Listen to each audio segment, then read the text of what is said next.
अच्छा, जो नेक्स्ट चीज़ हम करने जा रहे हैं ये भी पुरानी ही काम की रिवीजन है जो हम कर चुके हैं पहले। ये हमारे पास डेटा है, ठीक है। इसमें से मैं आपको एक रिक्वायरमेंट देता हूँ कि मुझे सिर्फ ये बता दें कि किस किस रीजन में कितनी कितनी सेल हुई। रीजन वाइज हमने सेल्स निकालनी है। तो इसका मतलब है कि अगर हमने विद इन डेटा निकालनी है, अगर ये विद इन डेटा, इसी डेटा के अंदर हमने रीजन जब कंप्लीट हो जाए तो उसकी सेल आ जानी चाहिए, फिर दूसरा रीजन उसकी सेल। अगर डेटा के अंदर इसका टोटल निकालना है तो दैट इज़ कॉल्ड सब टोटल। अगर मैं कहता हूँ नहीं, डेटा के अंदर टोटल नहीं निकालना आपने, बल्कि अलग से बाहर निकाल के आपने एक समरी इसकी डिज़ाइन करनी है, तो दैट मीन्स कि you have to copy the whole column and then you have to paste it here and then you have to remove the duplicates. तो इसके बाद आपने सम इफ़ लगाना है। इस तरह की कुछ सिचुएशंस हैं जो हमने देखी थी। तो दोनों चीज़ें, तीनों चीज़ें रिवाइज भी कर लेते हैं ताकि ये हमारी पूरी ओवरऑल जो भी हमने काम किया उसकी रिवीजन भी बन जाए और साथ में हमारा काम भी हो जाए। अच्छा, सबसे पहला स्टेप, अगर आपने रीजन वाइज सब टोटल निकालना है तो सबसे पहले आपको क्या करना पड़ेगा, सॉर्ट करना पड़ेगा रीजन वाइज। तो हम राइट क्लिक करके इसी को सॉर्ट पे चले जाते हैं। सॉर्ट पे जाके A to Z। अच्छा, इसमें कस्टम सॉर्ट करने की ज़रूरत नहीं है। कस्टम सॉर्ट किस सिचुएशन में करना होता था, जब मंथ होते थे, क्योंकि मंथ को आप अल्फ़ाबेटिकल ऑर्डर में अरेंज करोगे तो वो तो अप्रैल सबसे पहले आ जाएगा, क्योंकि अल्फ़ाबेटिकल ऑर्डर में तो A तो अप्रैल का ही है ना। तो इसमें तो खैर कोई कैद नहीं है इस तरह की। तो रीजन्स में हम किसी भी सेल पे रह के, रीजन्स के अंदर आप किसी भी सेल पे रह के राइट क्लिक करके सॉर्ट में जाएंगे और A to Z कर देंगे, तो ये सारे रीजन वाइज अरेंज हो गए। उसके बाद आपने पूरा टेबल सेलेक्ट करना है इंक्लूडिंग हेडिंग्स। जब भी मैं कहूँ पूरा टेबल सेलेक्ट करना है तो हमेशा याद रखें कि हेडिंग्स समेत आपने सेलेक्ट करना है। उसके बाद एक डेटा का टैब होता है। डेटा के टैब में जाके आप सब टोटल में जाएंगे तो ये डिसेबल आ रहा है। चलिए, अच्छा हो गया कि ये डिसेबल आ रहा है ताकि आपको ये भी पता चल जाए। मैंने आपको बताया था कि ये जो फॉर्मेट एज टेबल हम करते हैं उसके कुछ फ़ायदे होते हैं, कुछ नुकसानात होते हैं। फ़ायदे तो हमने कुछ देखे कि जी फॉर्मेटिंग ऑटोमेटिकली हो जाती है, डिज़ाइन का एक नया टैब आ जाता है, उसको जिस तरह मर्ज़ी फॉर्मेटिंग कर सकते हैं। लेकिन जब तक ये टेबल लगा हुआ है, डिज़ाइनिंग में कोई प्रॉब्लम नहीं है, लेकिन जो टेबल के अलग अलग ऑप्शंस हैं जिससे डिज़ाइन का टैब आ रहा है, अगर तो ये लगा हुआ है तो आपका सब टोटल नहीं लग सकता और काफ़ी सारे और भी फंक्शंस परफॉर्म नहीं हो सकते जो हमने स्टार्टिंग में देखे थे कि जैसे ही टेबल लगा होता है, आप किसी इक्वल्स टू लिख के किसी सेल पे क्लिक करते हो तो वो भी डिटेल्स सही नहीं दे रहा होता, वो भी डिटेल्स सही नहीं दे रहा होता। ये देखें, @ सेल्स अमाउंट दे देता है। तो इस चीज़ को ख़त्म करने के लिए हमने क्या देखा था, हमने देखा था कि आप पहले सेल को सिलेक्ट करें और कंट्रोल शिफ्ट राइट और डाउन, वही तरीका कि आपने पूरे टेबल को सिलेक्ट किया। उसके बाद कहीं पर भी रह के आप राइट क्लिक करें, टेबल में जाएं और कन्वर्ट टू रेंज कर दें पूरी सिलेक्शन की टेबल की। उसके बाद आपने कहीं पर भी रह के राइट क्लिक कर दिया, टेबल के ऑप्शन में गए और कन्वर्ट टू रेंज किया आपने। वो कहेगा नॉर्मल रेंज में कन्वर्ट कर दूँ, आप कहें ओके। तो इससे क्या होता है कि इससे ये सिर्फ फॉर्मेटिंग रह जाती है और टेबल के अदर ऑप्शंस ख़त्म हो जाते हैं। ये बिल्कुल ऐसी है जैसे आप पेज स्पेशल एज वैल्यूज़ करते हैं ना, तो बिल्कुल वही चीज़ है। अच्छा, वापस हम फ़िल्टर लगा लेते हैं, फ़िल्टर भी हट जाता है इससे। तो फ़िल्टर लगाने की शॉर्ट की क्या है कि हमें पता है कि सारी हेडिंग्स को हमने सेलेक्ट करना होता है और फिर होम पे जाके सॉर्ट एंड फ़िल्टर में फ़िल्टर के ऑप्शन पे क्लिक करेंगे तो ये फ़िल्टर तो लग जाएगा, लेकिन हम शॉर्ट की के थ्रू करना चाह रहे हैं तो ऑल्टरनेट होम और सॉर्ट एंड फ़िल्टर में जाने के लिए S और F, इसका मतलब है HSF। कंट्रोल Z करता हूँ, ऑल्टरनेट HSF, इससे फ़िल्टर लग जाता है। अच्छा, अब जो है पूरे डेटा को दोबारा से सिलेक्ट करते हैं, डेटा के टैब में जाते हैं। आप देखें सब टोटल आ रहा है ना, सब टोटल आ रहा है हमारे पास।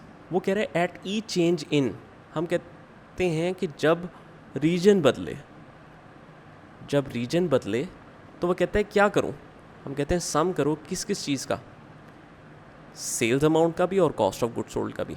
सेल्स प्राइस का तो टोटल नहीं होगा, क्रिएट सोल्ड का हो सकता है। सेल्स पर्सन को टोटल करके क्या करना है हमने, मतलब मिस्टर ए को मिस्टर बी में ऐड करके कोई तो रिज़ल्ट नहीं आएगा, बेकार। रीजन्स और सेल्स पर्सन को भी हमने नहीं ऐड करना। मतलब सिर्फ मॉनेटरी फिगर्स को आपने ऐड करना होता है। सम तो ज़ाहिर है क्रिएट सोल्ड का, सेल्स अमाउंट का और कॉस्ट ऑफ सेल्स का ही निकलेगा ना। रीजन समनाबाद को गुलबर्ग में ऐड करके तो कुछ नहीं आएगा। तो ये हमने तीनों सिलेक्ट किए और इसको हमने ओके कर दिया। तो ये देखें, ये तीनों का हमें सम दिखा देगा। अच्छा, जैसे ही बहरिया टाउन कंप्लीट होगा तो उसका सम दिखाना चाहिए इसको। ये देखें, बहरिया टाउन का टोटल आ रहा है। अच्छा, लेकिन ये थोड़ा सा क्राउडेड लग रहा है, तो हमने देखा था कि सब टोटल कुछ लेवल्स भी बना रहा होता है। लेवल्स कैसे हैं? 1 2 3 लेवल। तो ये फुल डिटेल लेवल है। अगर हमने इसकी समरी देखनी है तो लेवल 2 पे क्लिक करें तो ये देखें, ये सारी समरी दिखा देगा।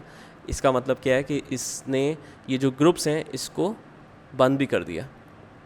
तो ये देखें, प्लस माइनस का साइन आ रहा है। अगर आप प्लस दबाएंगे तो ये सारा एक्सट्रैक्ट हो जाएगा कि बहरिया टाउन की सेल ये कैसे है, और अगर आप माइनस का साइन दबाएंगे तो ये बंद हो जाएगा। तो बड़ा ज़बरदस्त फंक्शन है। अगर इसको वापस ख़त्म करना हो तो आप पूरी शीट को सिलेक्ट करेंगे, डेटा पूरी शीट को कहाँ से सिलेक्ट करेंगे? कॉलम ए, और इसके बीच में ये जो पेज फोल्ड हुआ हुआ है ना, इसको आपने सिलेक्ट किया और वापस सब टोटल में गए।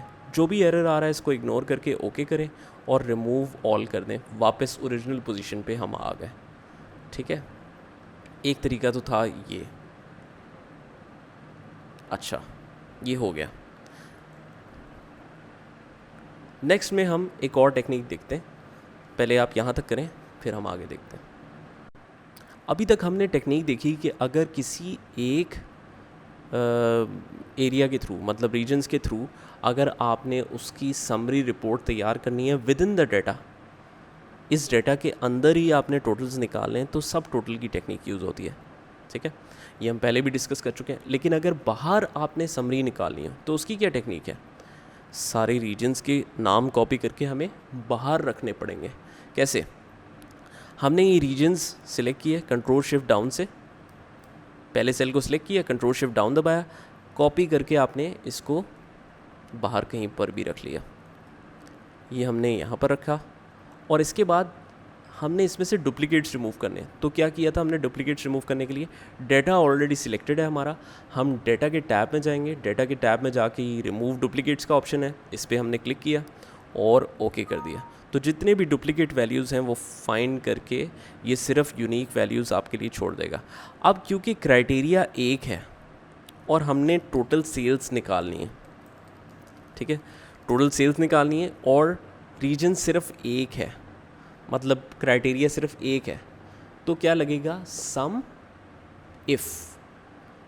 अगर सिंपल आपने सेल्स का टोटल निकालना होता तो फिर तो सम लग जाता, लेकिन अब क्योंकि रीजन वाइज सेल निकालनी है तो आपको सम इफ़ लगाना पड़ेगा। सम इफ़ का बिल्कुल सिंपल सी कंडीशंस हैं। क्या क्या कंडीशंस थी? Equals to sum if. सबसे पहले वो पूछेगा रेंज बताओ। रेंज का मतलब है क्राइटेरिया का डेटा। मतलब अगर क्राइटेरिया ये है हमें गुलबर्ग की सेल चाहिए, तो वो कह रहा है कि गुलबर्ग वगैरह के रीजन्स हैं किधर, डेटा में किधर है। तो हम रेंज में जाते हैं और हम कहते हैं ये हैं रीजन्स, कॉमा। वो कहता है अच्छा इस रीजन्स में से आपको क्या चाहिए? हम कहते हैं हमें चाहिए क्राइटेरिया ये वाला, कॉमा। वो कहता है अच्छा फिर रेंज में से इसको चाहिए, कॉमा, सम रेंज। ऐड किसको करना है, किसका टोटल चाहिए? हम कहते हैं पूरे सेल्स अमाउंट का। तो ये क्या करेगा? इस रीजन को देखेगा कि उसमें कहाँ कहाँ आ रहे हैं, उन सबको फ़िल्टर करके उसकी जो रिलेटेड सेल्स अमाउंट है वो निकाल के उसको ऐड कर देगा।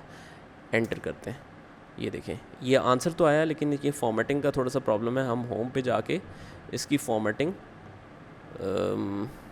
ऐसे कर लेते हैं, चलें कॉमा स्टाइल कर लें और इसकी डेसिमल प्लेसेस रिमूव कर दें। अच्छा, बाकी सब पे अप्लाई करने से पहले हम ये देख लेते हैं कि कुछ फिक्स करने की ज़रूरत है। कॉलम तो जब ऊपर से कॉलम सेलेक्ट कर देते हैं तो वो नीचे नहीं मूव हो सकता, हिल नहीं सकता, क्योंकि वो पूरा ही एरिया आपने सेलेक्ट कर लिया ना। जब भी किसी रेंज में रो नंबर इन्वॉल्व है तो इसका मतलब है वो नीचे ड्रैग डाउन होगा सिर्फ। जब रो नंबर इन्वॉल्व ही नहीं है, सी से लेके सी तक पूरा ही सिलेक्ट कर लिया, तो फिर कोई प्रॉब्लम नहीं आएगी। तो इसका मतलब है सी को भी फिक्स करने की ज़रूरत नहीं है और जी को भी फिक्स करने की ज़रूरत नहीं है, क्योंकि एक ही डायमेंशन में ड्रैग डाउन होता है, वो सिर्फ डाउन। अगर आगे की तरफ भी ड्रैग होना होता है ये फॉर्मूला, तो फिर ये प्रॉब्लम आनी थी कि आपको फिक्स फिर भी करना पड़ना था। क्राइटेरिया भी सिर्फ नीचे की तरफ जाना है तो कोई प्रॉब्लम नहीं है। आगे की तरफ जाना होता तो क्या फिक्स करना पड़ता? हमें कॉलम फिक्स करना पड़ता। अभी हमें कुछ भी फिक्स करने की ज़रूरत नहीं है, हमने डबल क्लिक करके इसको ड्रैग कर दिया। तो इस तरीके से आप सिंगल क्राइटेरिया के थ्रू समरी रिपोर्ट बना सकते हैं डेटा की। तो यहाँ तक करें, फिर हम आगे चलते हैं। अच्छा जी, अब अगर हम इसी तरह के डेटा में मल्टीपल कंडीशंस लगा दें, मतलब अभी तो हमारा टोटल सेल्स आ रही थी सिर्फ रीजन के हिसाब से, टोटल सेल्स, ठीक है। अगर हमने ये निकालना है कि नहीं किन किन रीजन्स में किस किस प्रोडक्ट की कितनी कितनी सेल है, मतलब कि डेटा 2 डायमेंशनल हो, एक वक्त में 2 का सम निकालना है आपने। हम एग्जांपल ले लेते हैं, बेवरेजेस भी हम निकाल के वहाँ पर रख लेते हैं और रिमूव कर लेते हैं डुप्लीकेट्स। यहाँ पर पेस्ट किया, डेटा में गए, रिमूव किया डुप्लीकेट्स, ओके किया। तो ये देखें 553 डुप्लीकेट वैल्यूज़ रिमूव हो गई, सिर्फ 6 यूनिक वैल्यूज़ रिमेनिंग है। ओके कर दिया हमने। अच्छा, इस सारे डेटा को हम मिटा देते हैं। हमने समरी तैयार करनी है यहाँ के थ्रू। तो देखें, ये डिलीट कर दिया। ये बेवरेजेस भी मैं कॉपी करता हूँ, सिर्फ यहाँ से हेडिंग छोड़ देंगे। ये डेटा हमने कॉपी किया, कंट्रोल C। अब मैंने इसको, ये जो वर्टिकल में लिखा हुआ है, इसको हॉरिजॉन्टल में ऐसे पेस्ट करना है। तो हमें क्या करना पड़ेगा, हम राइट क्लिक करेंगे, पेस्ट स्पेशल में जाएंगे और ट्रांसपोज करके, ट्रांसपोज पे चेक करके आप ओके कर देंगे। तो जो भी वर्टिकल डेटा होगा वो हॉरिजॉन्टल में कन्वर्ट हो जाएगा। जो हॉरिजॉन्टल होगा, अगर मैं इसको वापस पेस्ट करूँगा तो देखें ये वर्टिकल में कन्वर्ट हो जाएगा। ट्रांसपोज की ऑप्शन ये यहाँ पर डायरेक्टली भी मौजूद होती है। तो ये देखें, ठीक है। तो इस तरीके से हो सकता है। मैं इसको कंट्रोल Z कर देता हूँ वापस। अच्छा, अब आप अगर डेटा पे गौर करें तो हमने क्या निकालना है, हम कहते हैं कि गुलबर्ग में फेंटा की कितनी सेल है सिर्फ वो बताए, फिर अगले में बताए गुलबर्ग की ड्यू की कितनी सेल है वो बताए, गुलबर्ग की पेप्सी की कितनी सेल है वो बताए। तो इसके लिए हमें मल्टीपल कंडीशंस का सहारा लेना पड़ेगा, और जब भी सम के साथ मल्टीपल कंडीशंस होती हैं तो उसको हम कहते हैं सम इफ्स। सम इफ्स मतलब कि एक और एस आपने लगा देना इफ़ के आगे, ठीक है। अच्छा, अब हमें पता है कि हमारे पास ज़ाहिर है बहुत सारे क्राइटेरियाज़ होंगे, बहुत सारी डेटा सिलेक्शन के लिए बार बार चीज़ें आती रहेंगी। तो हम बजाय कि सारा डेटा मैनुअली सिलेक्ट करने के, हम पीछे जाके कर लेते हैं। क्या है, रीजन के डेटा को नाम देना ना, और बेवरेजेस के डेटा को भी नाम देना है, और सम जिसको सेल्स का सम निकाल रहे हैं अगर, तो उसके भी डेटा को नाम देना है। तो बड़ा आसान है, हम पीछे जाके दे देते हैं एक दफ़ा। हम कहते हैं जी बेवरेजेस का जो पूरा कॉलम है इसका नाम है जी बेवरेजेस, ठीक है। रीजन्स का जो पूरा कॉलम है उसका नाम है रीजन्स। सेल्स पर्सन का जो पूरा कॉलम है उसका नाम है sales persons. Sales underscore persons लिखूँगा क्योंकि स्पेस अलाउड नहीं है, और एंटर करना लाजमी है। सेल्स अमाउंट, सेल्स अमाउंट का पूरे कॉलम को हम सिलेक्ट करके कहते हैं कि जी ये सेल्स है, एंटर कर दिया, पूरे कॉलम को सिलेक्ट किया और नाम फिट हो गए। अगर कोई नाम आपको कन्फ्यूजन है कि ये शायद सेट नहीं हुआ, तो आप यहाँ पर ड्रैग डाउन करके देखें। अगर कोई नाम जो आपने सेट किया था वो यहाँ पर लिस्ट में नहीं आ रहा ना ड्रॉप डाउन करके, तो दैट मीन्स कि आपने कुछ गलती कर दी है। दोबारा से ये सिलेक्ट करें, इसको मिटा के नाम दें और फिर एंटर लाजमी करें, ठीक है। तो ये करने के बाद तो हमारे पास बिल्कुल ही सिंपल सी चीज़ हो गई। हम इक्वल्स टू करते हैं सम इफ्स, सेकंड ऑप्शन टैब। अच्छा, सम इफ्स जो है ना वो थोड़ा सा सम इफ से उल्टा चलता है।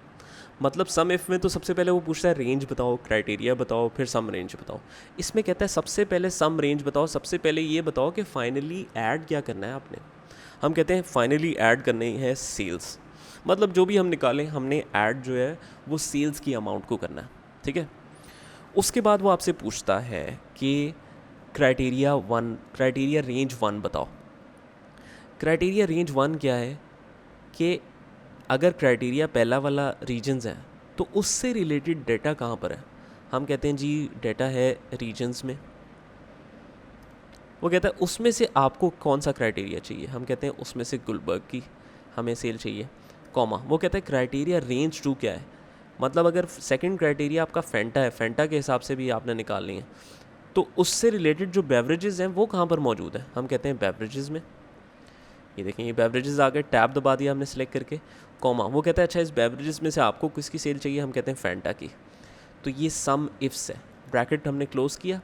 अब रीजन्स का हमने नाम दिया हुआ है, वो फिक्स है, अपनी जगह से हिल नहीं सकता।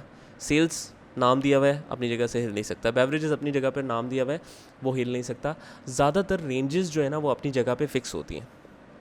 हाँ लेकिन अब हमें सोचना पड़ेगा, क्योंकि गुलबर्ग नीचे भी ड्रैग होना है, जो नीचे रिज़ल्ट निकालना है वो किसका निकालना है, समनाबाद का। इसका मतलब है हम चाहते हैं कि ये रीजन नीचे मूव होके आए। दैट मीन्स क्या बदले, रो बदले। और जब हम आगे ड्रैग करेंगे तो ये चल के आगे भी आ जाएगा, आगे नहीं जाना चाहिए। इसका मतलब है कॉलम ना बदले। तो जो चीज़ हम चाहते हैं कि वो ना बदले, मतलब जे के ना हो, तो हम जे को स्टॉप करने के लिए कि ये के कभी भी नहीं होना चाहिए, इसके पीछे डॉलर लगा दिया। तो इसमें कॉलम के साथ डॉलर लगा दिया और रो के साथ नहीं लगाया ताकि नीचे ये आ सके। इसमें हम कहते हैं आगे जाए, के से एल में जाए, तभी तो फेंटा से ड्यू होगा। तो के से एल में जाना है तो इसका मतलब है के साथ डॉलर लगाएंगे नहीं, और हम चाहते हैं कि रो इसकी फ़िक्स रहे, तो हम 10 के साथ यहाँ पर डॉलर लगा देंगे। अगर आपने ये डॉलर्स लगाने सीख लिए तो आप एक ही रिज़ल्ट को राइट की तरफ भी ड्रैग कर सकते हो और डाउनवर्ड भी ड्रैग कर सकते हो। अच्छा, एक बड़ा कॉमन क्वेश्चन आता है, क्वेश्चन तो क्या होता है, ये तो कोई क्वेश्चन कर भी नहीं सकता, लेकिन अगर आपने ये क्वेश्चन पूछ लिया किसी इंटरव्यूअर से तो दैट मीन्स कि आपने बहुत बड़ी बोंगी मार दी, आपका इंटरव्यू उसी वक्त ख़त्म। आप ये सारे सम इफ्स वगैरह सब कुछ लगा रहे हैं, बड़ा परफेक्ट लगा रहे हैं, और जैसे ही आप रिज़ल्ट निकालते हैं तो आप कहते हो कि सर डेटा ख़राब है क्योंकि ये देखें ये एरर आ रहा है। तो इसका मतलब है कि आपको एक्सेल के बारे में पता ही नहीं है, आपने सब कुछ रट्टा मारा है। ये हैशेस का मतलब क्या होता है कि डेटा अपनी फील्ड से ज़्यादा है, तो ये पूरा शो नहीं हो पा रहा, इसका दम घुट रहा है। तो आप क्या करें, सारे कॉलम्स को सिलेक्ट करके किसी भी दो कॉलम्स के बीच में जाके डबल क्लिक कर दें, तो ये ऑटोमेटिकली एडजस्ट हो जाएगा, अपने साइज़ के हिसाब से दोबारा से रीसाइज़ हो जाएगा और डाटा आपका पूरा शो होने लग जाएगा। तो इस तरीके से अगर आपने मल्टीपल कंडीशंस का सम निकालना है तो ये हम निकालते हैं। नेक्स्ट में हम स्टार्ट करेंगे कि अगर ये सारी चीज़ें हम इस तरीके से निकाल सकते हैं तो डैशबोर्ड रिपोर्टिंग और पिवट टेबल क्या कर सकते हैं। तो यहाँ तक करें, फिर हम आगे देखते हैं। अच्छा, यहाँ तक हमने कर लिया जिसमें हमने सम इफ्स और सब टोटल के थ्रू डेटा निकालना सीखा। अब जो नेक्स्ट चीज़ है उसका नाम है पिवट टेबल। और ये पिवट टेबल जो है अक्सर ऑर्गेनाइजेशंस में लोग इम्प्लीमेंट नहीं कर रहे होते, अक्सर लोगों को आता भी नहीं है, और वो बड़ी एडवांस लेवल की चीज़ इसको कंसिडर की जाती है कि जिसको डैशबोर्ड रिपोर्टिंग और पिवट टेबल आती हो। लेकिन मैं आपको ये करने से पहले ये बता दूं कि एक्सेल में सबसे आसान चीज़ वो पिवट टेबल है, ठीक है। इसलिए हमने जो अब हम असाइनमेंट करने जा रहे हैं उसका नाम रखा हुआ है हो गया। क्या मतलब कि जो चीज़ भी आप सोचो और हो गया। फॉर एग्ज़ाम्पल, आपने ये जो डेटा बनाया, आप कहते हैं जी रीजन्स इधर, बेवरेजेस इधर और उसकी सेल्स इधर। अगर ऐसा हो जाए कि ये सोचो और हो गया, ख़त्म, तो पिवट टेबल ऐसी ज़बरदस्त चीज़ है। पिवट टेबल का मतलब क्या है? Pivot table is just like a virtual table, ठीक है, जिसमें कॉलम हेडिंग्स मौजूद होती हैं, जिसमें रो हेडिंग्स भी मौजूद होती हैं, और जिसमें डेटा फील्ड्स भी मौजूद होती हैं। मतलब ये कॉलम हेडिंग्स भी मौजूद होती हैं, मैं इसको बॉर्डर लगा देता हूँ, ठीक है जी। कुछ रो हेडिंग्स मौजूद होती हैं और कुछ डेटा हेडिंग्स डेटा फील्ड्स मौजूद होती हैं। लेकिन ये सब कुछ खाली होता है, ऐसे खाली होता है, और लिखा होता है कि drag column fields here, drag row fields here and drag data fields here. तो अगर हम सिर्फ उठा के चीज़ें ड्रैग करते जाएं तो ये सारा टेबल तैयार हो जाएगा। कंट्रोल Z कर देता हूँ, ये वापस आ जाता है। अच्छा, बेसिकली इसका मतलब क्या हुआ? Pivot table is a virtual table that can plot your data, your raw data according to your needs and requirement. मतलब जिस तरीके से आप अपने रॉ डेटा को जिस फॉर्म में देखना चाह रहे हैं, जो चीज़ उससे करना चाह रहे हैं, उसको आप मैनिपुलेट वैसे कर सकते हैं अपनी सोच के मुताबिक, ठीक है। तो ज़्यादा टाइम वेस्ट नहीं करेंगे, हम डायरेक्टली पिवट टेबल लगा के देख लेते हैं। पिवट टेबल लगाने का क्या तरीका है कि पूरी डेटा को आपने सिलेक्ट किया इंक्लूडिंग हेडिंग्स, और इंसर्ट के टैब में जाके आपने पिवट टेबल पे क्लिक किया। वो कहता है कि पिवट टेबल की रेंज सेलेक्ट करें। हमने ऑलरेडी पहले रेंज सेलेक्ट की हुई थी क्योंकि डेटा पूरा सिलेक्टेड था। वो कहता है इसको रखना कहाँ है, न्यू वर्कशीट पे या एग्जिस्टिंग पे। हम कहते हैं न्यू पे इसको रख के ओके करते हैं। मतलब बेसिकली आपने इसमें कुछ भी चेंजेस नहीं की। दोबारा से देखते हैं कि हमने पूरा डेटा सिलेक्ट किया, इंसर्ट के टैब में गए, पिवट टेबल पे गए और डायरेक्टली ओके कर दिया। नई वर्कशीट पे ये प्लेस हो जाएगा। अब जिस तरह मैंने आपको बताया कि क्लासिक जो फॉर्म है इसकी वो ये है कि डेटा फील्ड्स आपको नज़र आ रही होंगी, कॉलम फील्ड्स की जगह नज़र आ रही होगी, रो फील्ड्स की जगह नज़र आ रही होगी और वैल्यू की जगह नज़र आ रही होगी। अभी तो ऐसा कुछ भी नज़र नहीं आ रहा, वर्चुअल टेबल जैसा नहीं लग रहा ये। तो ये इसलिए क्योंकि ये एडवांस फॉर्म है। पहले मैं आपको क्लासिक फॉर्म समझा दूँ, फिर मैं आपको एडवांस फॉर्म समझाऊँगा। जब इस तरह का डेटा आपका लगता है पिवट टेबल ये लग गया, तो इसके अंदर रह के जैसे ही आप इसके अंदर आते हैं तो इसके अंदर कुछ ऑप्शंस होती है। यहाँ पर आपने राइट क्लिक करना है, कहीं पर भी रह के यहाँ पर राइट क्लिक करना है, पिवट टेबल ऑप्शंस में जाना है, डिस्प्ले में जाके डिस्प्ले के टैब में जाके आपने इसको क्लासिक पिवट टेबल पे चेक करके ओके करेंगे तो ये देखें ये इस तरह से कन्वर्ट हो जाएगा। वो आपको अब बता रहा होगा कि जी पूरा टेबल मैंने बना दिया जिसमें कुछ कॉलम्स की जगहें होती हैं, कुछ रो की जगहें होती हैं और कुछ वैल्यूज़ की जगहें होती हैं। तो कॉलम होते हैं जो इधर टॉप पे होते हैं, रोज़ होती हैं जो हॉरिजॉन्टल ऐसे चल रही होती हैं रोज़ के साथ में, और वैल्यू डालने की जगह जो भी आपने फार्मूला लगाना होता है वो वैल्यूज़ में आता है। अगर हम राइट साइड पे और करें, मतलब इससे तो कुछ भी नहीं समझ में आ रहा कि हम इसका क्या करें, भाई खाली टेबल है।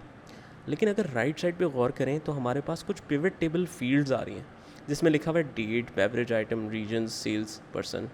ये क्या है? ये क्या है? ये वो डेटा की हेडिंग्स हैं, वो डेटा की फील्ड्स हैं जो हमारे पास पीछे है। इसका मतलब है ये पूरे उस डेटा को रीड कर रहा है और आपसे पूछ रहा है कि इसको प्लॉट कैसे करना है।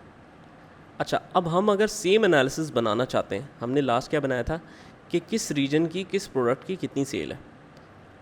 हम रीजन्स कहाँ रखना चाहते हैं?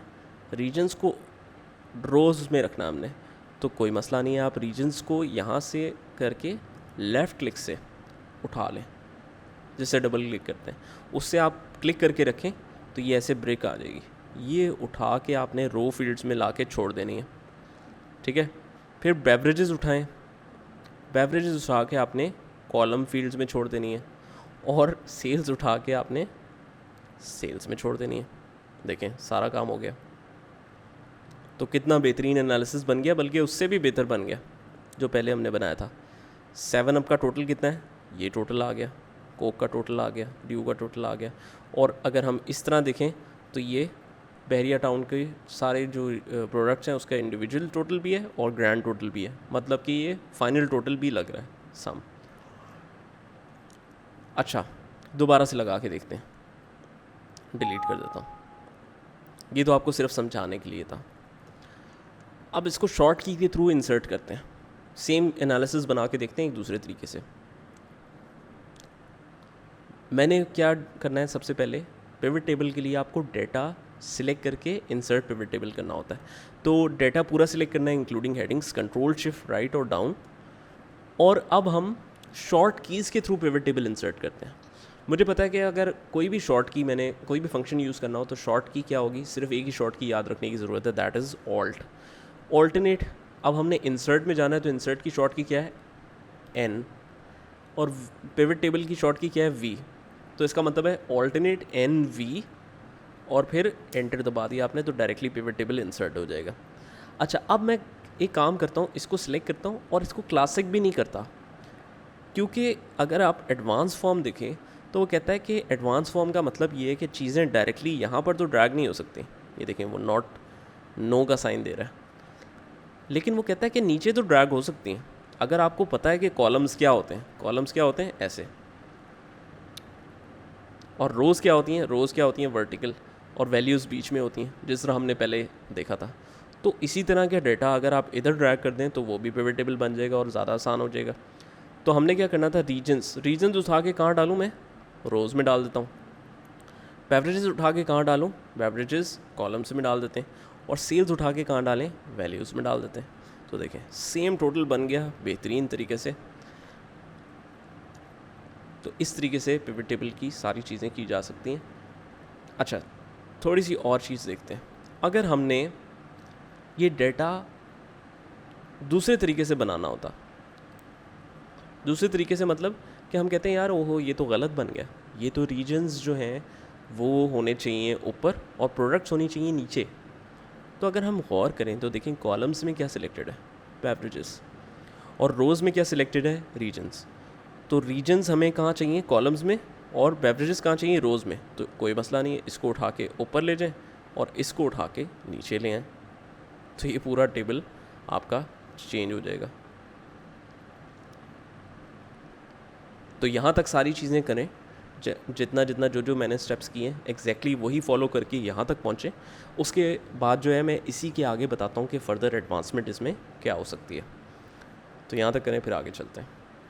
अच्छा, अब पिवट टेबल के थ्रू जिस तरह हमने एक एनालिसिस बना लिया, तो इसको हम कह देते हैं जी, इसको डबल क्लिक करके हम नाम दे देते हैं बेवरेज रीजन वाइज। ये सारे एनालिसिस हमने सेव रखने, क्योंकि इससे रिलेटेड हमें बड़ा ज़रूरी आगे काम आएगा। अच्छा, पिवट पे वापस जाते हैं और एक और एनालिसिस बना के देख लेते हैं। अगर हमें चाहिए मंथ वाइज सेल्स का रिकॉर्ड, मंथ वाइज सेल्स का रिकॉर्ड, तो सेल्स हमारे पास है लेकिन ये मंथली सेल्स नहीं है। हमारे पास जो डेटा है वो तो है डेट वाइज सेल का, मतलब डिफरेंट डेट्स हैं, उस पे डेली सेल्स हैं, समझ लें आप, ये चीज़ है।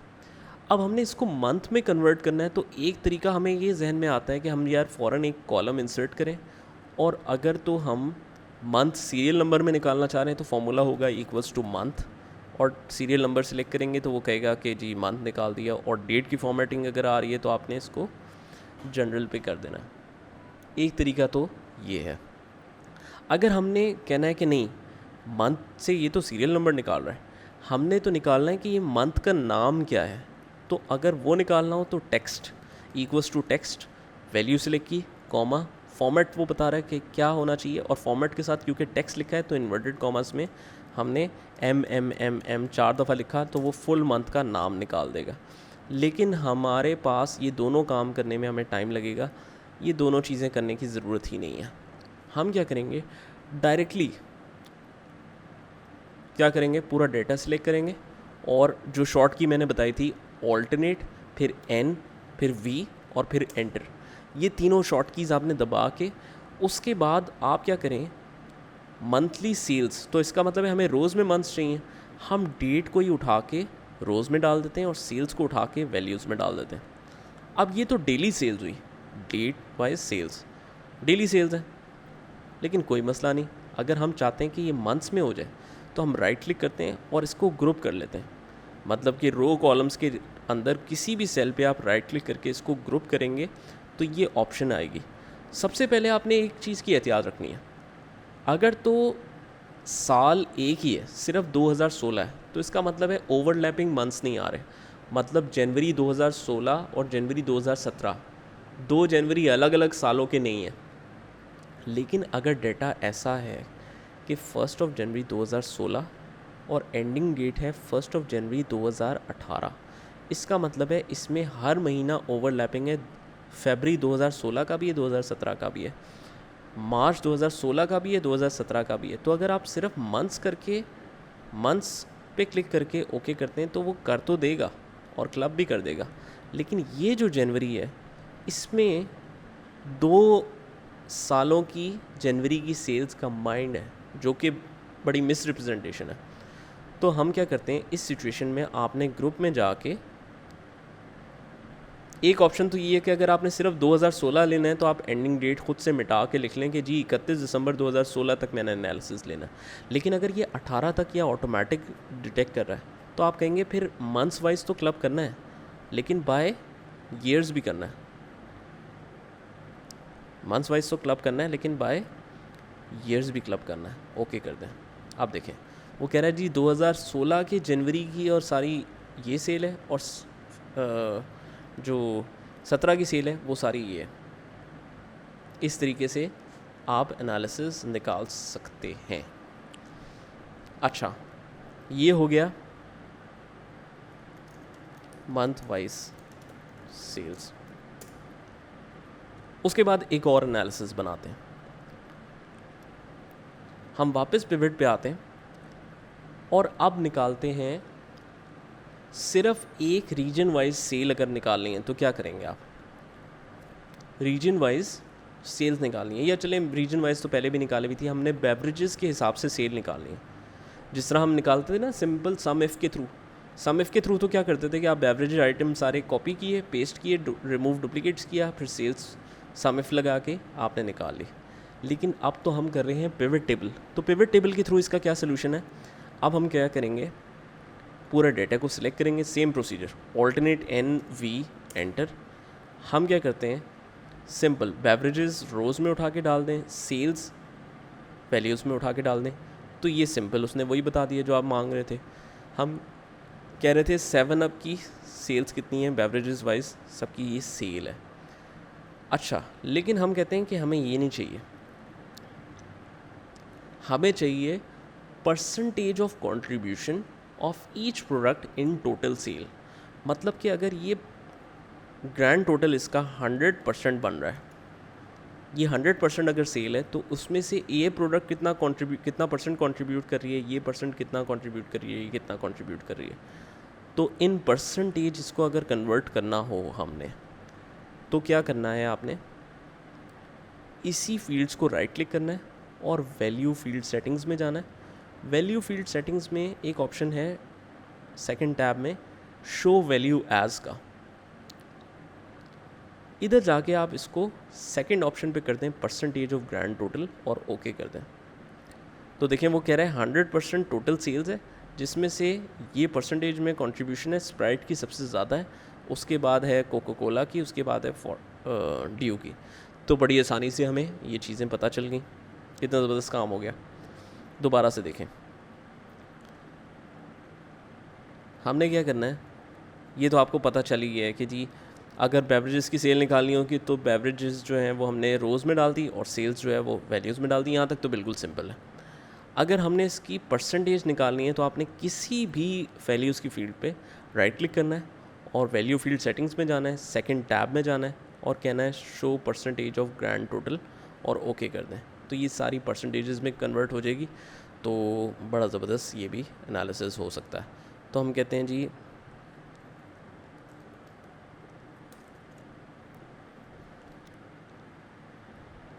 बेवरेजेस वाइज सेल्स कंट्रीब्यूशन, ये इसका नाम कर देते हैं। यहाँ तक करें, फिर हम कुछ और एडवांस चीज़ें देखते हैं। अच्छा, पिवट टेबल के थ्रू अगर आप चाहें तो आप डबल एनालिसिस भी कर सकते हैं। तो अब जो है हम सारे डबल एनालिसिस के बारे में सीखेंगे। हम एक पिवट इंसर्ट करते हैं, ऑल्टरनेट एन वी एंटर, और मैं कहता हूँ कि बेवरेजेस वाइज मुझे हाँ किस सेल्स पर्सन ने, हम कहते हैं किस सेल्स पर्सन ने किस बेवरेज आइटम की कितनी सेल की। तो ये उठा के हमने एक एनालिसिस बना लिया। लेकिन हम कहते हैं कि ये जो ये है अली की 7 अप की सेल, ये किस किस रीजन में, ये तो सारे रीजन्स में। तो हम कहते हैं कि एनालिसिस होना चाहिए कि किस रीजन में किन किन सेल्स पर्सन ने किस किस प्रोडक्ट की कितनी कितनी सेल की है। इसका मतलब है कि यहाँ पर एक रीजन का सेक्शन बन जाए कि फॉर एग्जांपल गुलबर्ग लिखा हुआ है और गुलबर्ग के बाद ये लिस्ट आए कि जी अली ने इतनी, अरशद ने इतनी, हामिद ने इतनी, इम्तियाज़ ने इतनी, और फिर ये सब ने इतनी। और फिर रीजन आ जाए डिफेंस के हिसाब से फिर एनालिसिस, फिर दूसरा रीजन, फिर उसके बाद उसका एनालिसिस। इसका मतलब है कि आपने इसको फर्दर डिस्ट्रीब्यूट करना है बाय रीजन्स। मेन होगा रीजन्स और उसके अंदर आ रहे होंगे सेल्स पर्सन्स। तो दैट मीन्स कि इसमें एक सेक्शन बनाना है आपने रो फील्ड्स में। तो इसका मतलब है कि आपने रीजन्स वाले फील्ड भी उठा के यहाँ पर रोज़ में डाल देनी है। पहले से एक भी है और यहाँ पर लाके एक और छोड़ देते हैं। देखें कितनी ज़बरदस्त तरीके से डिस्ट्रीब्यूट हो गया। ये कह रहा है अली की बहरिया टाउन में 7 अप की इतनी सेल है। लेकिन अगर हम गौर करें तो ये हमारी रिक्वायरमेंट नहीं थी, ये तो मेन अली बन गया और अली के हिसाब से वो टाउन्स बता रहा है कि कितनी कितनी सेल दी। हमने तो उल्टा करना था, हम कहते हैं कि बैरिया टाउन मेन है और उससे रिलेटेड अली ने कितनी सेल की, अरशद ने कितनी की, ये कितनी की, ये कितनी। तो इसका मतलब है प्रेफरेंस होनी चाहिए रीजन्स को और सेकंड प्रेफरेंस होनी चाहिए सेल्स पर्सन को। तो अगर इसमें हम देखें तो फर्स्ट प्रेफरेंस है सेल्स पर्सन को और सेकंड प्रेफरेंस है रीजन्स को, तो कोई मसला नहीं है, इसको उठा के आप ऊपर ले जाएं तो ये सारा एनालिसिस चेंज हो जाएगा। अब वो दिखा रहा है कि बहरिया टाउन में अली की कितनी सेल है, अरशद की कितनी है, हामिद की कितनी है और ये इसकी कितनी है। तो इस तरीके से आप ड्यूअल एनालिसिस बना सकते हैं। बहुत ही ज़बरदस्त किस्म का ये डाटा बन गया। अच्छा, अगर इस डाटा को आपको समराइज़ करना हो, जिस तरह हमने देखा था ना सब टोटल में आपके पास पूरा ये एनालिसिस बन रहा होता है, हर एक के बाद टोटल आ रहा होता है, और आप जैसे ही किसी रीजन्स के साथ, ये देखें इसमें भी यही ऑप्शन है कि हमारे पास ये रीजन्स हैं और उसकी सेल है, और जहाँ पर इसका टोटल बनता है बोल्ड के साथ अलग कलर में, अगर आप चाहें तो इसके साथ ये जो माइनस साइन है जैसे ही आप दबाएंगे तो ये बंद हो जाएगा, डिफेंस के साथ दबाएंगे तो ये बंद हो जाएगा, ये इसके साथ दबाएंगे तो ये बंद, ये बंद, ये बंद। लेकिन अगर हमने सारे इकट्ठे क्लोज़ करने हैं या सारे इकट्ठे ऐड करने हैं तो हम ये इतना सब कुछ नहीं कर सकते। हम सिर्फ एक हेडिंग को सिलेक्ट रखेंगे और जैसे ही आप नोटिस करेंगे हम पिवट टेबल के अंदर आते हैं, अगर बाहर होते हैं तो ये दो टैब्स कोई भी नहीं आ रहे होते, लेकिन जैसे ही आप पिवट टेबल के अंदर किसी भी फील्ड में होते हैं तो दो टैब्स आ जाते हैं आपके पास जो कि पिवट टेबल टूल्स कहलाते हैं। उसमें हमारे पास एक एनालाइज का टैब है, एक डिज़ाइन का टैब है। हमने क्या करना है, एनालाइज के टैब में रह के अगर हम ये देखें तो ये देखें ये ग्रुप टाइप का ही सिलेक्शन है, एक्सपैंड फील्ड और कोलैप्स फील्ड। हम क्या करते हैं जी, सारी कोलैप्स कर देते हैं, ये सारी कोलैप्स हो गई, ये सारी एक्सट्रैक्ट हो गई। इसका मतलब है किसी भी एक हेडिंग को आप ने सिलेक्ट करना है और एनालाइज के टैब पे जाना है, कोलैप्स ऑल कर देना है, तो ये सारे कोलैप्स हो जाएंगे। और अगर आप अब देखें ये वो फील्ड क्यों नहीं आ रही, क्योंकि हम पिवट टेबल से बाहर निकल गए। आप इस फील्ड पे आए तो ये देखें ये टूल आ गया, एनालाइज में जाके आपने एक्सपैंड किया तो ये सारे एक्सपैंड हो गए। तो इस तरीके से ड्यूअल एनालिसिस हम बना सकते हैं। एक ये एनालिसिस बनाएं, फिर नेक्स्ट जो है वो मैं आपको बताता हूँ। अच्छा, ये हमने एनालिसिस बना लिया। एक और बड़ा ज़बरदस्त बड़ा मज़ेदार किस्म का एनालिसिस है और उसमें कुछ एडवांस टेक्निक्स भी लगेंगी, वो भी जाके देख लेते हैं। लेकिन पहले इसको नाम दे देते हैं हम। ये थी region wise sales person contribution in product. ये हमने सेव कर दिया। ये भी मैं आपको सारी फाइल जो है ना वो शेयर कर दूंगा। अच्छा, अब एक और एनालिसिस हमने देखना है। हमने कहना है कि किस मंथ की कितनी टोटल सेल है, कितनी टोटल उसकी कॉस्ट है और कितना टोटल उसका प्रॉफिट हुआ है हर मंथ में। तो एक तो प्रॉब्लम ये है कि जी डेट वाइज हमारी सेल तो निकल सकती है, और फिर कॉस्ट, फिर अगर सेल्स अमाउंट जो है वो वैल्यू फील्ड्स में आएगी तो कॉस्ट कहाँ आएगी, और फिर प्रॉफिट की फील्ड तो है ही नहीं। प्रॉफिट की फील्ड क्या अलहदा से बनाएं या क्या करें? नहीं, उसका मैं आपको हल बताता हूँ। हमने निकालना है मंथ, किस किस मंथ में, मतलब इसको कंपाइल करना पड़ेगा पहले मंथ में, तो वो तो ग्रुप कर लेंगे। मंथ में सेल कैसे, टोटल सेल्स क्या है हर मंथ की, टोटल कॉस्ट क्या है हर मंथ की, और टोटल प्रॉफिट क्या है हर मंथ का।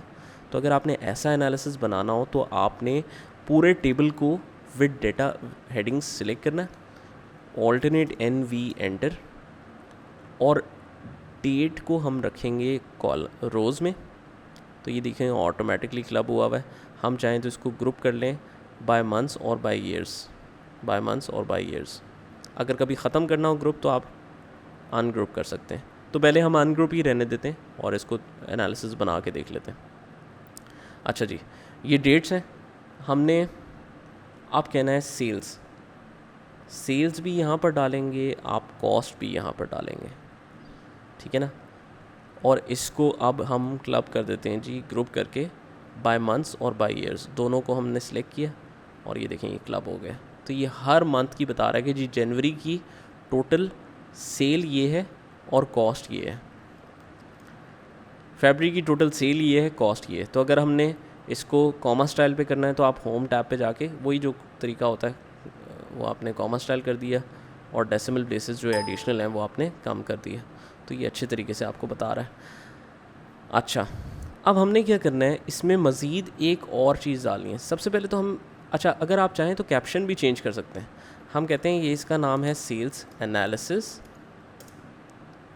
और इसका नाम है जी टोटल सेल्स मंथ वाइज और इसका नाम है टोटल कॉस्ट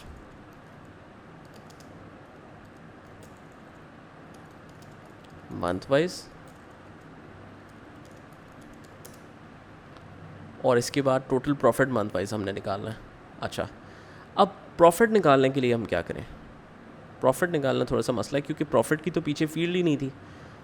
हाँ, लेकिन हमें पता है कि प्रॉफिट का फॉर्मूला क्या होगा, सेल्स माइनस कॉस्ट। तो अगर आप चाहें तो पिवट टेबल के अंदर इन्हीं फील्ड्स को माइनस करके आपस में एक और फार्मूला के तहत एक नई फील्ड खुद ब खुद बना सकते हैं पिवट टेबल के अंदर ही। मतलब पीछे बेशक कोई डेटा मौजूद ना हो, आप पिवट टेबल के अंदर ही कुछ चीज़ें करके ये कर सकते हैं। कैसे? एनालाइज में जाएंगे हम, सॉरी हाँ एनालाइज में जाएंगे और यहाँ पर ऑप्शन है फील्ड्स आइटम्स एंड सेट्स की। मतलब कि अगर आपने नई फील्ड्स बनानी है तो आप यहाँ के थ्रू बना सकते हैं। हम फील्ड्स में जाते हैं और हम कहते हैं कि एक नई कैलकुलेटेड फील्ड बना दो। वो कहता है कैलकुलेटेड फील्ड का नाम क्या होगा? हम कहते हैं प्रॉफिट नाम होगा उसका। वो कहता है प्रॉफिट का तो कोई फार्मूला भी होगा। हम कहते हैं हाँ फार्मूला है, इक्वल्स टू रहने दिया, बाकी ज़ीरो को मिटा दिया। वो कहता है अच्छा क्या फार्मूला है? अगर आपने फील्ड्स यूज़ करके फार्मूला बनाना है तो वो भी बना सकते हैं। हम कहते हैं हाँ बिल्कुल वही बनाना है। वो कहता है अच्छा पहली फील्ड क्या है? हम कहते हैं सेल्स। वो कहता है अच्छा उसको माइनस क्या करना है? हम कहते हैं माइनस किससे करना है? कॉस्ट ऑफ सेल्स से। तो हमने क्या किया?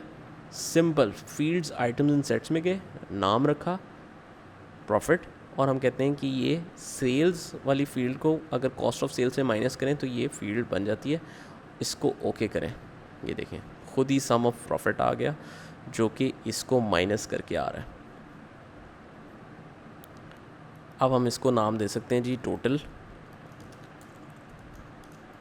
Profit month wise.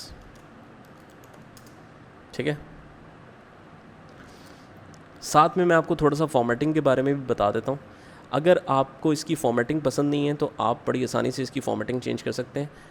किसी भी एक फील्ड में हम हैं जब तक ये ऑप्शंस आ रहे हैं, आप डिज़ाइन में जाएं, डिज़ाइन में जाके देखें थाउजेंड्स ऑफ ऑप्शंस हैं। हम इसमें से कोई सा भी ऑप्शन दे देते हैं। देखें बेहतरीन किस्म की फॉर्मेटिंग ये आपके पास आ रही है।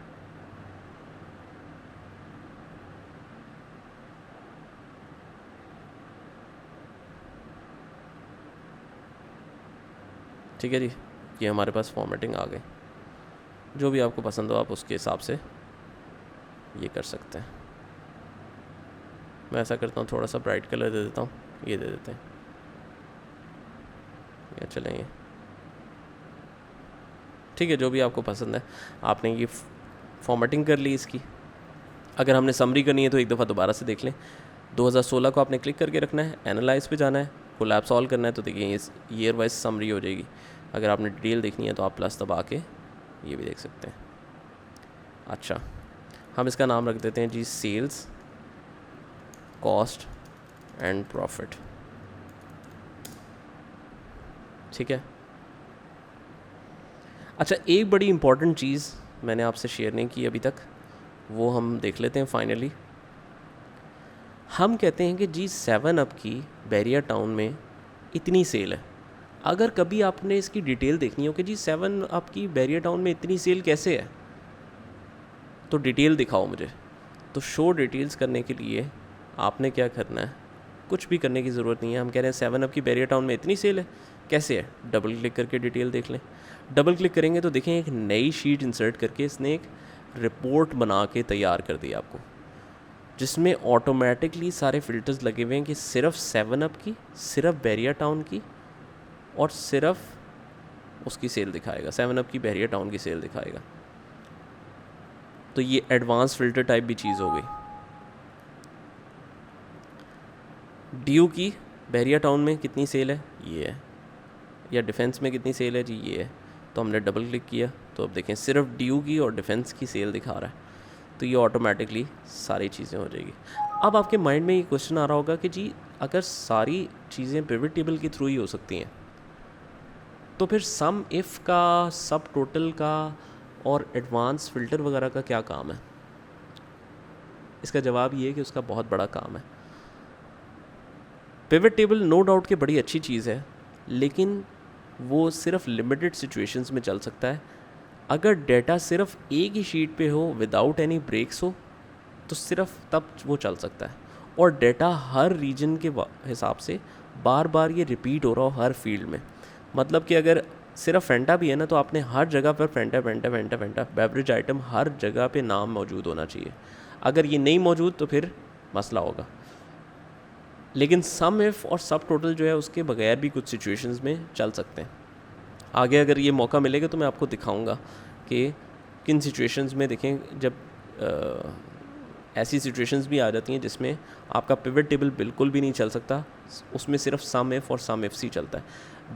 That is the reason why all the audit firms use some if.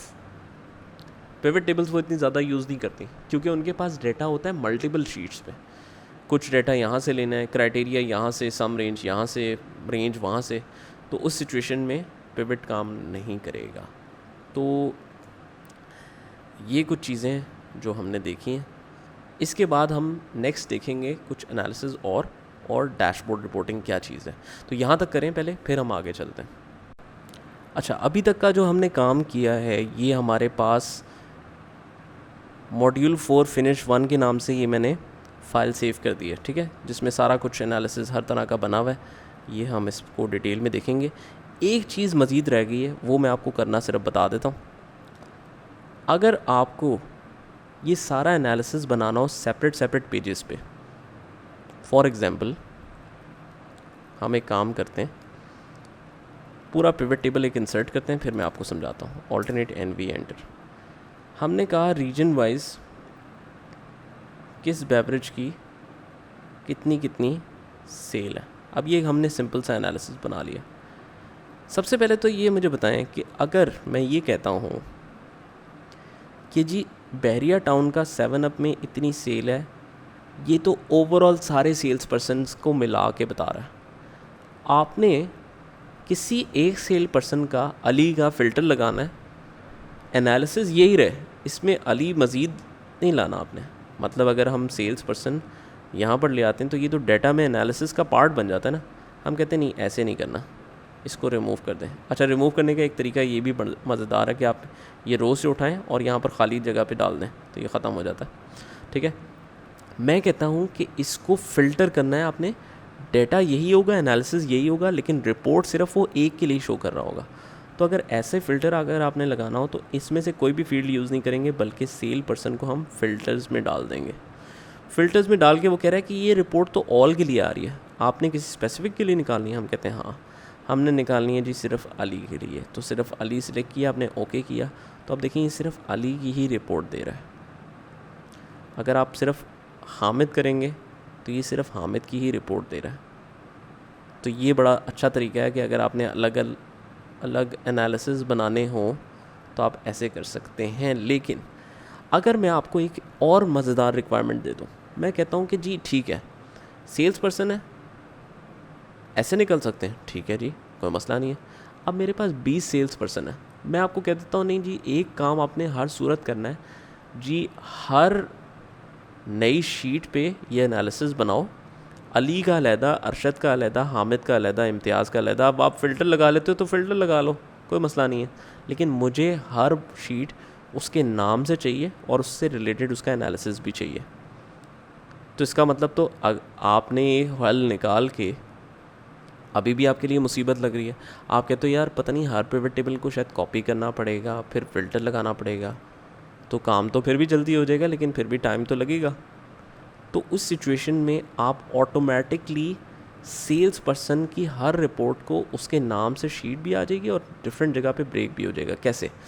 आपने सिर्फ ये फ़िल्टर में डाला ये सेल्स पर्सन, हमने इसको सिलेक्ट किया और उसके बाद हम कहते हैं जी एनालाइज में आके, ऑप्शंस में आके ये सिलेक्ट करना ज़रूरी है, ऑल पे आपने क्लिक करना है, फिर एनालाइज में जाना है और ऑप्शंस में जाना है, और आप कहते हो कि ये जो फ़िल्टर में डाला है ना, इसको शो कर दो पेजेस में डिस्ट्रीब्यूट कर दो। वो कहता है कि इसको सेल्स पर्सन को, हम कहते हैं येस। अब नीचे गौर रखिएगा, ओके देखें कैसा ज़बरदस्त जादू हो गया। एक अली की फील्ड आ रही है जिसमें सिर्फ अली का फ़िल्टर लगा हुआ है, फिर अरशद की रिपोर्ट, फिर हामिद की रिपोर्ट, हर एक का नाम भी अलहदा से पड़ा हुआ है, इम्तियाज़, नवीद, साद, सलमान, उमैर और ये शीट्स। तो ये इस तरीके से बेहतरीन एनालिसिस आप हर तरह के बना सकते हैं पिवट टेबल के थ्रू। ये हमारी चीज़ें कंप्लीट हो गई, पिवट टेबल से रिलेटेड तमाम डिटेल्स हमारी पूरी हो गई। अब हम नेक्स्ट में देखेंगे कि जी अगर आपने डैशबोर्ड रिपोर्ट्स बनानी हो तो डैशबोर्ड रिपोर्ट्स होती क्या है और बनाई किस तरीके से जाती हैं। तो यहाँ तक अच्छी तरीके से पहले प्रैक्टिस कर लें, उसके बाद हम चीज़ें देखते हैं, ठीक है। अच्छा, डैशबोर्ड रिपोर्टिंग या ग्राफ्स में रिप्रेजेंटेशन ये एक ही चीज़ है। डैशबोर्ड रिपोर्टिंग का मतलब ये है कि आपने जितने भी ये एनालिसिस बनाए, स्टिल इस डेटा को रीड करना और इससे कोई डिसीजन लेना मुश्किल है। तो मैनेजर्स को या डायरेक्टर्स को चाहिए होता है कि जी आपने एनालिसिस बना लिया, well and good for you, not for them. वो कहते हैं कि जी इस तमाम एनालिसिस को, जो भी पिवट है, जो भी आपने बनाया है, वी डोंट केयर। आप एक सेपरेट शीट बनाओ डैशबोर्ड रिपोर्टिंग की, और ये सारी चीज़ें ग्राफ्स के थ्रू हमें दिखाओ ऑन अ सेपरेट शीट, जिसमें हम उसको चेंजेस करके देख सकें कि जी अगर परफॉर्मेंस हम ऐसी रखते हैं तो ये क्या इम्पैक्ट डालेगी, ये सिर्फ एक एक पर्सन की परफॉर्मेंस क्या है, किसी स्पेसिफिक मंथ की परफॉर्मेंस क्या है।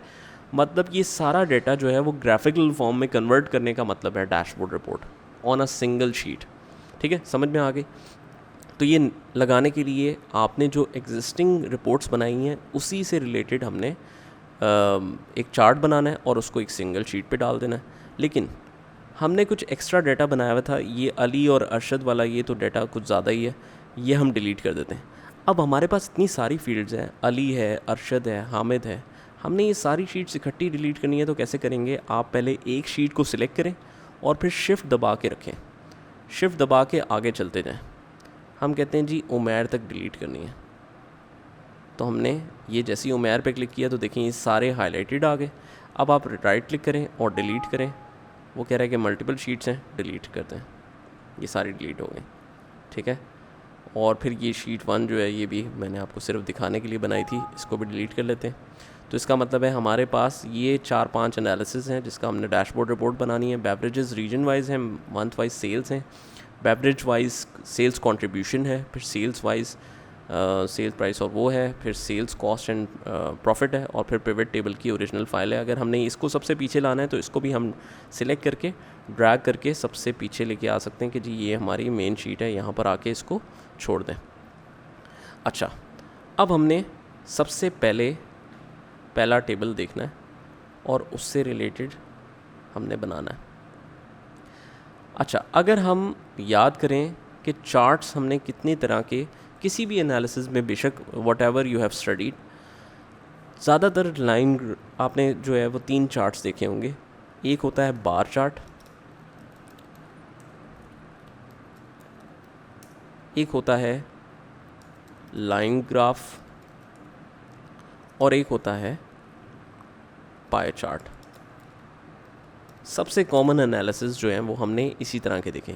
बार चार्ट का क्या मतलब है कि जी बार्स होती हैं वो परफॉर्मेंस शो कर रही होती हैं, जी कंपनी ग्रो कर रही है या किस तरह से है, और डिफरेंट रीजन्स की आपस में कंपैरिजन कर रहा होता है। लाइन ग्राफ का मतलब है कि जी मूवमेंट ऑफ किसी प्रोडक्ट की मूवमेंट कैसी चल रही है पूरे साल में। और पाई चार्ट का मतलब है कि अगर एक्सपेंसेस आपके फॉर एग्जांपल लाख रुपए हैं तो लाख रुपए में से सैलरीज़ का कितना पोर्शन है, उसका कितना पोर्शन है, ये गोल होता है पाई के जैसा, ठीक है। अब इसको किस सिचुएशन में किस चीज़ को यूज़ करना चाहिए ये समझना बड़ा इम्पॉर्टेंट है। बार चार्ट होता है लॉन्ग टर्म एनालिसिस के लिए, मतलब अगर चीज़ की मंथ बाय मंथ कंपैरिजन अगर आपने करना है कि जी जनवरी में इतनी सेल थी, फरवरी में इतनी हो गई, मार्च में इतनी हो गई, या फिर अगर आपने प्रोडक्ट बाय प्रोडक्ट कंपैरिजन करना है कि जी प्रोडक्ट ए की इतनी सेल थी, प्रोडक्ट बी की इतनी है, प्रोडक्ट सी की इतनी है, या फिर अगर आपने डिपार्टमेंट वाइज करना है, या फिर अगर आपने अपनी सेल्स को बजट से कंपेयर करना है, तो ये सारी लॉन्ग टर्म एनालिसिस कहलाते हैं। इसके लिए बार चार्ट यूज़ होगा, जिसमें लो फ्लक्चुएशन है, जिसमें लो फ्लक्चुएशन है मतलब बड़ी तेज़ी से रेट चेंज नहीं होता, और जिसमें लिमिटेड डेटा है या लेस डेटा है। उन तीनों सिचुएशंस में आप बार चार्ट यूज़ करते हैं। लाइन ग्राफ इससे उल्टा है। अगर शॉर्ट टर्म एनालिसिस है, आप देखना चाहते हो कि जी एक दिन में एक शेयर की परफॉर्मेंस कैसी रही। OGDC का शेयर या PSO का शेयर मार्केट में ओपन हुआ था 9 बजे 300 रुपये पे फॉर एग्ज़ाम्पल, ठीक है। 1 मिनट के बाद फिर चेंज, 1 मिनट के बाद फिर चेंज। तो इसका मतलब है पूरे दिन में कितना ज़्यादा उसका अप डाउन आया होगा, उसके लिए लाइन ग्राफ लगता है। इसमें लो फ्लक्चुएशन है, इसमें हाई फ्लक्चुएशन है। हर सेकंड के हिसाब से रेट चेंज हो सकता है। तो अगर हर सेकंड के लिए आप एक बार बना दो तो ये तो ओवर क्राउडेड हो जाएगा। तो इसमें अनलिमिटेड डेटा भी होता है। तो that wise this is why we use line graph. तो इसमें आपने देखा है क्रिकेट के स्कोर के लिए लाइन ग्राफ टाइप की एक शक्ल होती है, और फिर हार्ट बीट भी तो लाइन ग्राफ जैसी होती है, क्योंकि उसमें भी बड़ी एक सेकंड में बड़ी वो होती हैं फ्लक्चुएशंस। अच्छा, पाई चार्ट का क्या मतलब है कि ये सिर्फ 1 कंपैरेटिव होगा इसका, कि जी ये 7 अप है और ये सारी बेवरेजेस हैं और ये इनकी टोटल सेल है। तो बताओ किसकी सेल कितना पोर्शन रखती है। तो 1 कंपैरेटिव में सिर्फ 2 कॉलम का डाटा, सिर्फ 2 कॉलम्स का डाटा हम इसमें प्लेस कर सकते हैं। तो ये सारे रूल्स जो हैं वो हम कट करके एक जगह पे लिख लेते हैं। हम कहते हैं जी ये डैशबोर्ड रूल्स हैं, और इसको हमने पेस्ट कर दिया। ठीक है जी, ये डैशबोर्ड रूल्स हैं, ये मैंने आपको सेव करके दे दिया। तो Ctrl+S भी कर दिया। इसको हम एंड पे रख लेते हैं। अच्छा, अब आपने मुझे बताना है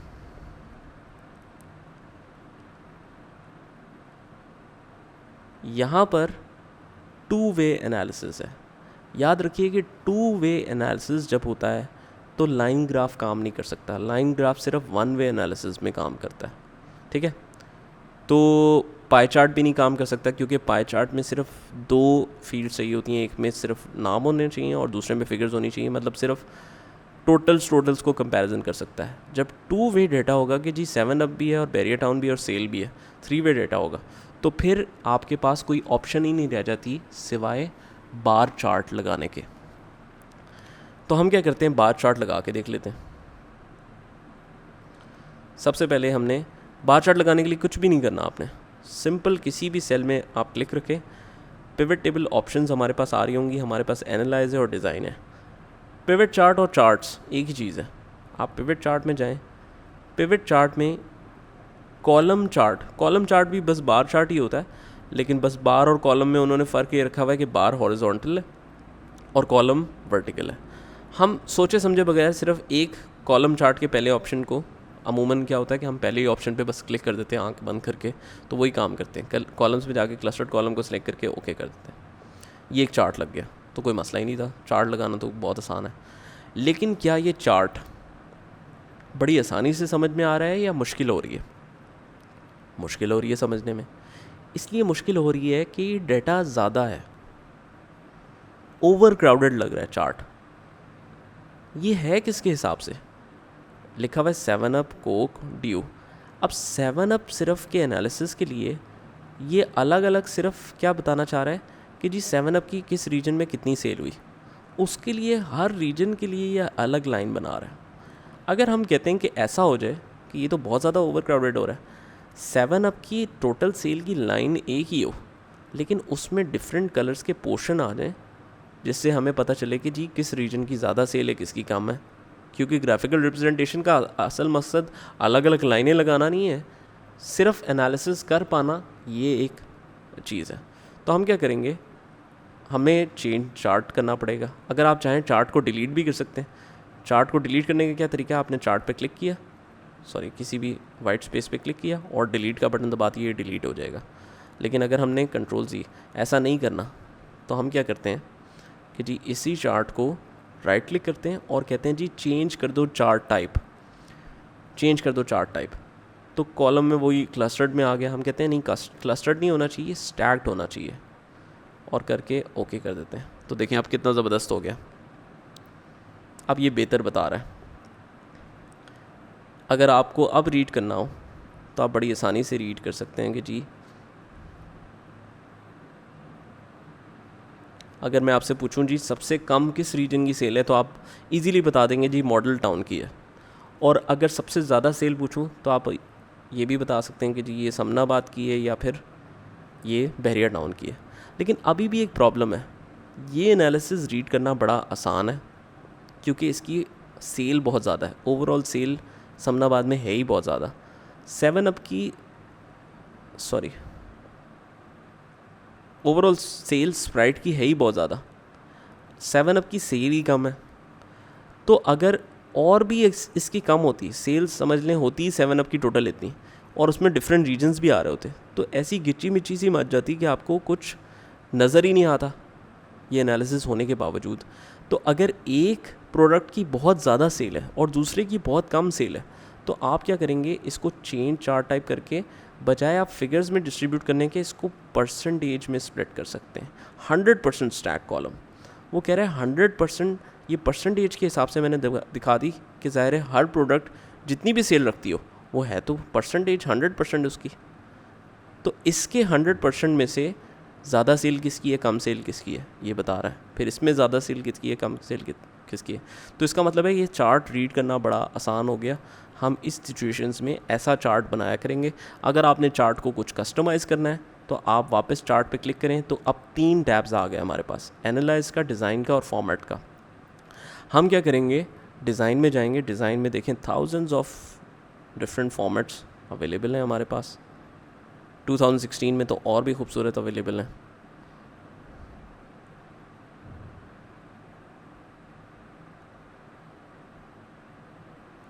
हम क्या करते हैं जी, ये कोई एनालिसिस बना लेते हैं और इसको हमने एक चार्ट बना लिया। अच्छा, अब डैशबोर्ड का क्या मतलब है? डैशबोर्ड का मतलब है कि सिर्फ ये जो आपने पूरा चार्ट बनाया है इसको आप कट करके एक ही जगह पे रखी जाए। एक नई शीट बनाएं, उसका नाम दें जी डैशबोर्ड, सबसे एंड पे रख लेते हैं। उसका नाम दें जी डैशबोर्ड।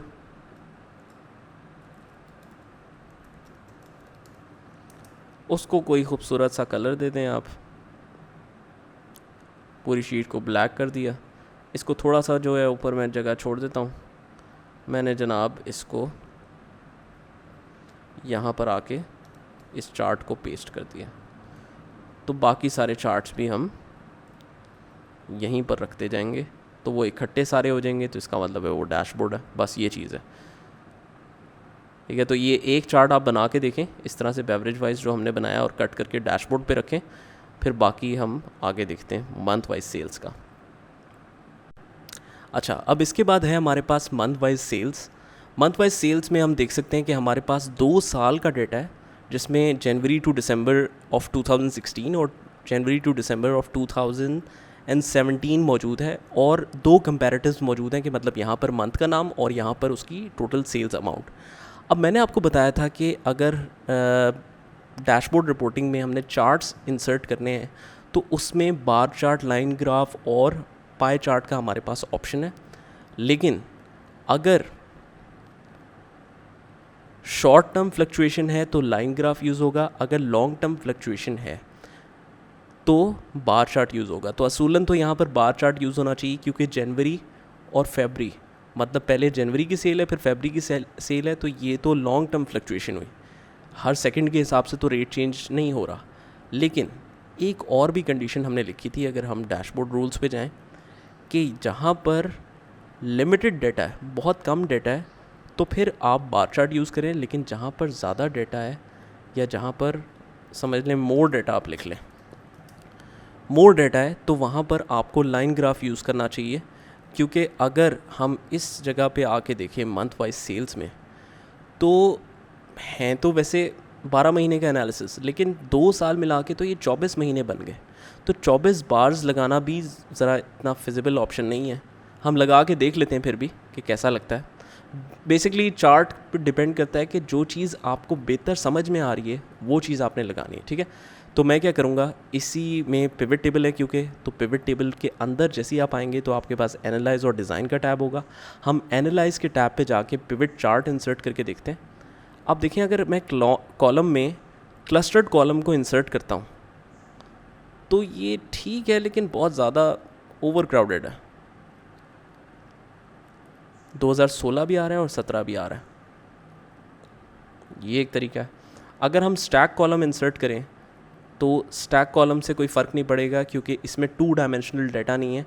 अगर रो और कॉलम दोनों में हेडिंग्स हो, मतलब जनवरी की किस रीजन में कितनी सेल, अगर ऐसा डाटा हो तो स्टैक कॉलम से फ़र्क पड़ेगा, वरना इससे भी नहीं फ़र्क पड़ेगा। तो हम क्या करते हैं, इसमें लाइन ग्राफ इंसर्ट करना ज़्यादा बेहतर है, ठीक है। लाइन ग्राफ हमने इंसर्ट किया और इसको ओके कर दिया। अब देखिए, लाइन ग्राफ जैसे ही हमने इंसर्ट किया तो ये हमारे पास एक लाइन आ गई जो हमें पूरी फ्लक्चुएशन सारी बता रही है कि किस तरह से रेट चेंज हो रहे हैं। अगर हमने इसकी भी बेहतर फॉर्मेटिंग करनी है तो क्या तरीका है जी, आपने चार्ट पे क्लिक किया, जैसे ही आपने चार्ट पे क्लिक किया तो डिज़ाइन के मोड में जाके आप इसको डिफरेंट फॉर्मेट्स पे कर सकते हैं। मुझे सबसे ज़्यादा ये पसंद है तो हमने ये कर लिया। अच्छा, ये है सेल्स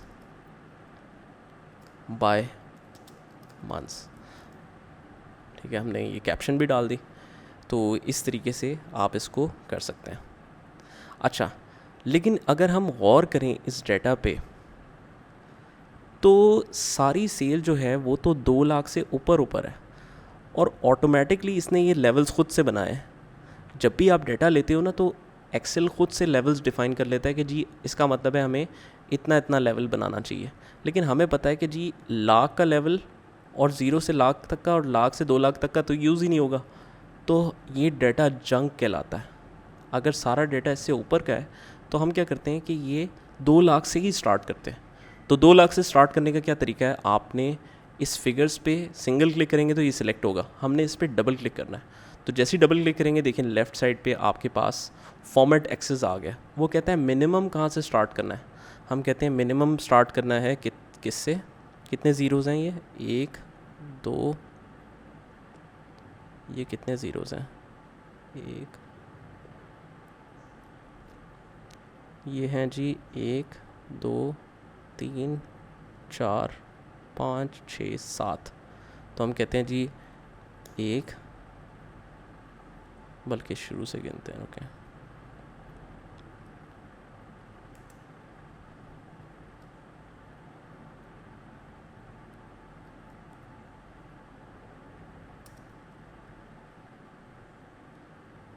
एक 2 3 4 5 6 7। तो हम कहते हैं कि जी मिनिमम बाउंड जो है वो 1 2 3 4 5 6 7। ये करने के बाद हम इसको एंटर कर देते हैं। तो अब देखें, वो डेटा स्टार्ट ही अब इससे कर रहा है। तो इसमें क्या है कि बड़ी अच्छी तरीके से आपको हर महीने की परफॉर्मेंस पता चल रही है।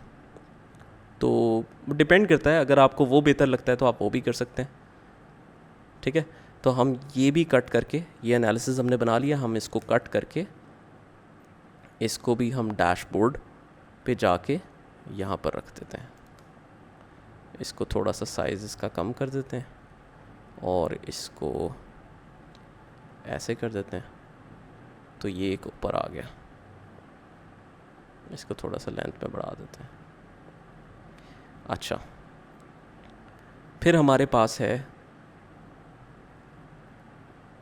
मंथ वाइज सेल भी हो गया। Beverage wise contribution, beverage wise contribution में सिर्फ 2 कंपैरेटिव्स हैं, जिसमें हमारे पास एक में बेवरेजेस के नाम है और उसमें दूसरी उसकी परसेंटेज ऑफ प्रोपोर्शन है। तो इस सिचुएशन में तो आइडियल है कि हम पाई चार्ट लगा लें, ठीक है। जिस तरह मैंने आपको पहले बताया था कि परसेंटेज मतलब पोर्शंस वो बता देता है कि जी 7 अप की ओवरऑल कंट्रीब्यूशन इतनी है और बाकी की इतनी है। तो सिलेक्ट करने का आसान तरीका क्या है कि आपने सिलेक्ट किया, एनालाइज में गए, पिवट चार्ट में गए, पिवट चार्ट में जाके पाई चार्ट का ऑप्शन है 2D और 3D और डिफरेंट ऑप्शंस भी हैं। हम इसको 2D लगा लेते हैं, डिज़ाइन में जाके इसकी भी थोड़ी सी फॉर्मेटिंग कर लेते हैं। अगर हम चाहते हैं कि जी परसेंटेज भी लिखी हुई है तो आप ऐसे कर सकते हैं। अगर हम चाहते हैं कि जी हमने ब्लैक लगाना है लेकिन इसमें भी परसेंटेज शो होनी चाहिए, तो ब्लैक में बाय डिफ़ॉल्ट तो परसेंटेज अलाउड नहीं है, लेकिन अगर आप चाहें तो राइट क्लिक करके ऐड डेटा लेबल्स करके ऐड डेटा लेबल्स कर सकते हैं।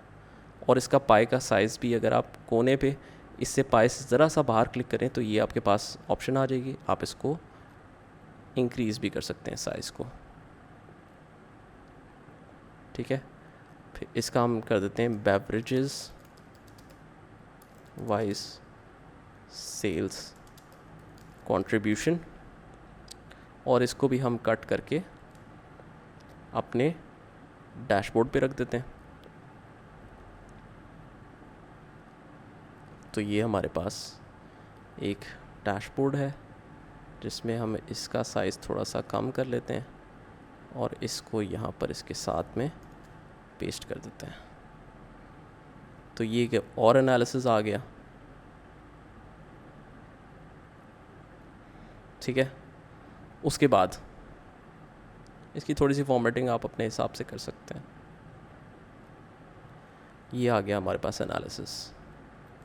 उसके बाद हम और नीचे जाते हैं थोड़ा सा, और फिर हमारे पास नेक्स्ट है जी बेवरेजेस वाइज सेल्स कंट्रीब्यूशन के बाद region wise SP contribution in product. अब इसमें क्योंकि मल्टी डायमेंशनल डेटा है, इवन 4 डायमेंशंस हैं हमारे पास, कि सेल्स भी है, रीजन भी है, प्रोडक्ट भी है और सेल्स भी है। तो इसमें तो नो डाउट कि आपको पिवट चार्ट में जाके क्लस्टर्ड कॉलम भी नहीं, स्टैक कॉलम भी नहीं, आपको ये लगाना चाहिए, लेकिन ये भी थोड़ा सा ओवर क्राउडेड है। तो अगर हम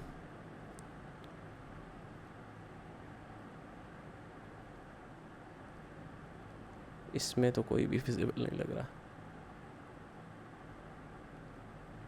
इसमें थोड़ा सा बेहतर ये है कि आप ये वाला लगा लें। ये अभी तो कुछ नहीं बताएगा, लेकिन बाद में इसके रिज़ल्ट्स भी ज़रा मैनेजेबल हो जाएंगे। हम इसकी कोई भी फॉर्मेटिंग कर लेते हैं, आप बेशक अभी इसको ऐसे रहने दें, और इसको हम कट करके इसको भी डैशबोर्ड पे रख देते हैं। बेसिकली मैंने आपको अभी डैशबोर्ड सिखाना है। ये हमने यहाँ पर भी डैशबोर्ड पे एक और एनालिसिस रख लिया। अच्छा, उसके बाद है जी ये वाला डेटा। ये वाले डेटा में भी हम देख लेते हैं कौन सा बेहतर लग रहा है। हम इसमें हम ये लगा लेते हैं स्टैक कॉलम सिंपल, या फिर इसमें चलें हम ये लगा लेते हैं स्टैक कॉलम में ये वाला लगा लेते हैं, बार वाला हॉरिजॉन्टल हो जाएगा, ज़रा बेहतर लगेगा। तो ये हमने लगा लिया। इसमें भी हम डिज़ाइन में जाके इसको कुछ अपने हिसाब से डिज़ाइन कर लेते हैं, और इसको भी कट करके हम अपने पास यहाँ पर रख लेते हैं। तो ये हमारे पास कुछ डैशबोर्ड की शक्ल इख्तियार कर गया। इस तरीके से आप डैशबोर्ड रिपोर्ट बना सकते हैं। डैशबोर्ड का मतलब सिर्फ ये है कि ये सारे चार्ट्स एक जगह पे अगर आप रखते हैं तो ये डैशबोर्ड है। लेकिन ये जो रिपोर्ट है ये तो ओवरऑल हर प्रोडक्ट के हिसाब से, हर सेल्स पर्सन के हिसाब से। अगर आपने इसको फ़िल्टर करना है बाय एनी पीरियड, मतलब जो रिपोर्ट का एनालिसिस करना चाह रहा है, डिसीजन मेकिंग करना चाह रहा है, तो वो तो चाहेगा कि अच्छा ये सारी रिपोर्ट्स सिर्फ जनवरी से जून तक अगर फ़िल्टर की जाएँ तो कैसे आएगी। अगर सिर्फ किसी एक सेल पर्सन के हिसाब से देखी जाए तो वो कैसे आएगी, उसकी सेल की मूवमेंट कैसे। अगर वो चाहता है कि सिर्फ एक प्रोडक्ट की सेल्स की मूवमेंट पता चले 12 महीनों में, 24 महीनों में, तो वो कैसे होगी। तो इस तरह के मल्टीपल फ़िल्टर्स लगाने को कहते हैं स्लाइसर्स और फ़िल्टर्स। वो हमने स्लाइसर्स और टाइमलाइन लगाने के लिए हमें थोड़ी सी जगह यहाँ पर ऊपर बनानी चाहिए। तो ऊपर जगह बनाने का क्या तरीका है कि आपने एक चार्ट को सिलेक्ट किया, कंट्रोल दबा के आप बाकी सारे चार्ट्स को सिलेक्ट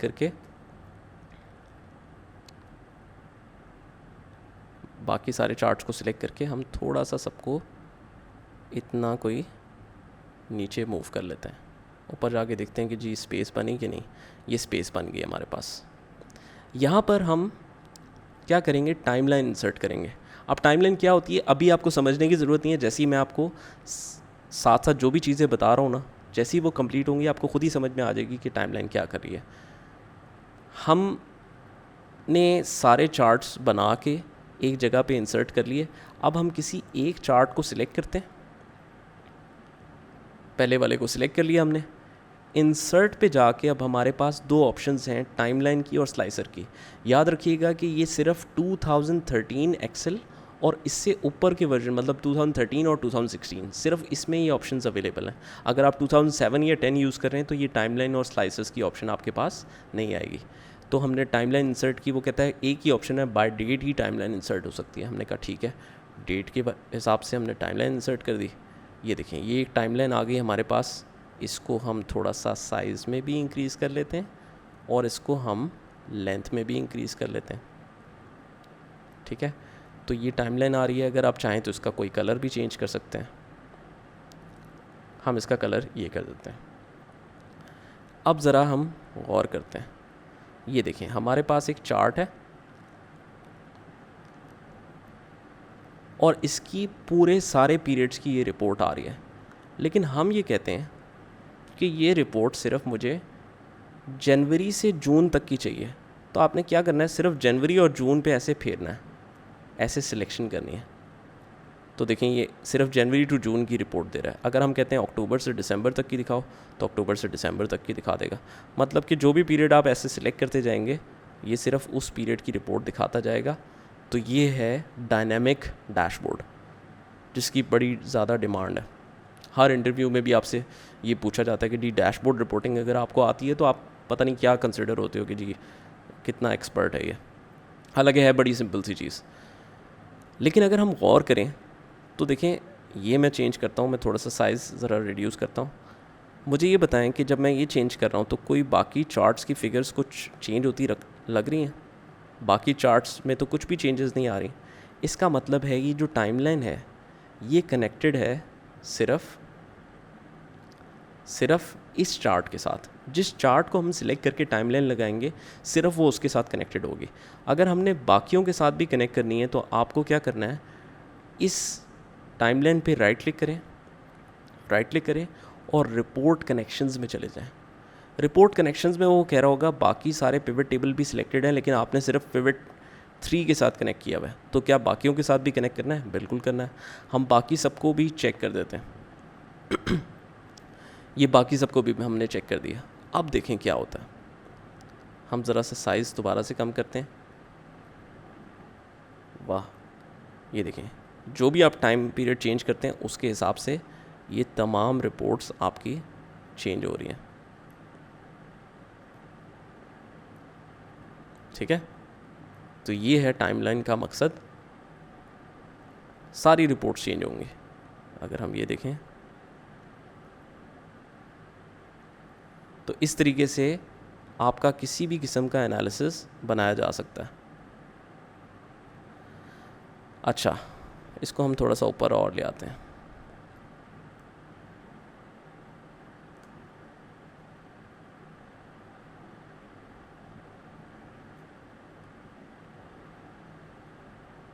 अच्छा, अब एक और चीज़ है जिसको कहते हैं स्लाइसर्स। स्लाइसर्स भी बिल्कुल इसी तरह की चीज़ है। हम क्या करेंगे कि हम एक चार्ट को सिलेक्ट करेंगे और इंसर्ट में स्लाइसर को सिलेक्ट कर लेंगे। स्लाइसर का मतलब है कि मज़ीद इस रिज़ल्ट को फ़िल्टर करना। तो वो कहता है मज़ीद किस हिसाब से फ़िल्टर करना है, क्योंकि डेट को तो हमने टाइमलाइन में यूज़ कर लिया तो हम कहते हैं नहीं डेट के हिसाब से तो नहीं करना, हमने बेवरेज के हिसाब से, रीजन के हिसाब से, सेल्स पर्सन के हिसाब से करना है। बस आप ओके कर दें। तो ये देखें ये 3 स्लाइसर आपके बना देगा।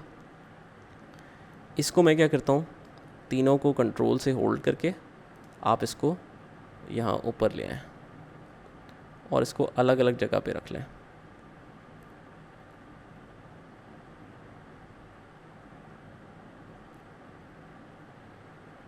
ठीक है, और इसको फिर डिज़ाइनिंग के लिए आप अलग अलग कलर दे दें।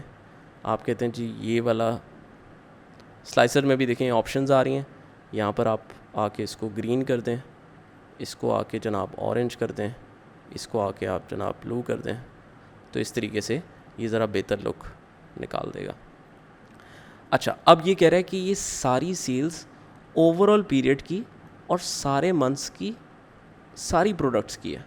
अगर हम कहते हैं कि सिर्फ 7 अप की परफॉर्मेंस कैसी जा रही है, अच्छा ये 7 अप की परफॉर्मेंस नहीं दिखा रहा, इसलिए नहीं दिखा रहा क्योंकि 7 अप की परफॉर्मेंस तो 2 मिलियन से कम में आएगी। तो दैट मीन्स कि हमें वो फ़िल्टर हटाना पड़ेगा जो हमने लगाया था ना कि 2 लाख से ही सिर्फ डेटा स्टार्ट हो, ज़ीरो से ना स्टार्ट हो। तो हम डबल क्लिक करके इसको वापस ज़ीरो पे सेट करके एंटर कर देते हैं। अब ठीक है, तो इसका मतलब है जब स्लाइसर आप लगाएंगे तब आपने डेटा जंक ख़त्म नहीं करना। अब देखें, जिस रीजन को भी आप सिलेक्ट करोगे वो कहेगा फेंटा की 2 साल की परफॉर्मेंस ये है, पेप्सी की ये है, 7 अप की ये है। अगर आप चाहते हैं अच्छा 7 अप की डिफेंस में कैसी परफॉर्मेंस है, तो वो कहेगा जी डिफेंस में ये है, गड़ी शाहू में इस तरह है, गुलशन रावी में इस तरह है। तो डबल डबल फ़िल्टर्स भी लगा सकते हैं। फिर आप ये भी लगा सकते हैं कि जी कोको कोला की डिफेंस में अली की कैसी परफॉर्मेंस है, तो ये अली की परफॉर्मेंस आ गई। तो कितना बेहतरीन तरीके से ये आप ख़ुद से प्रैक्टिस कर सकते हैं, मतलब आप ख़ुद से ये इसके प्ले अराउंड करके देखें तो आपको समझ में आएगा कि कितनी बेहतरीन चीज़ है। अच्छा, लेकिन अगर हम फ़िल्टर लगाते हैं तो देखें बाकी डेटा इसमें भी चेंज नहीं हो रहा। तो इसमें भी क्या करना पड़ेगा, सिंगल सिंगल आपने हर स्लाइसर को सिलेक्ट करके रिपोर्ट कनेक्शंस में जाके सबके साथ इसको कनेक्ट करना है। ठीक है, इसको भी, इसको भी और इसको भी।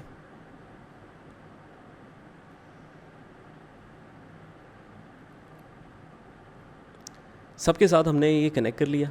आप चेक करते हैं ज़रा,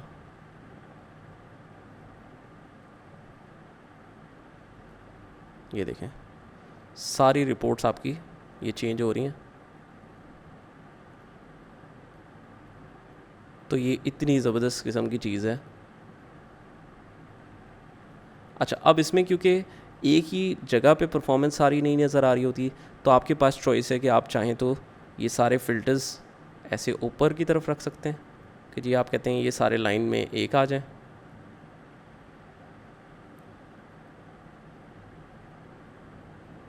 ये सारे एक लाइन में रख लें और फिर आप इसको कह सकते हैं कि जी जो बाकी हैं रिपोर्ट्स वो भी इधर इधर आ जाए, ताकि हमें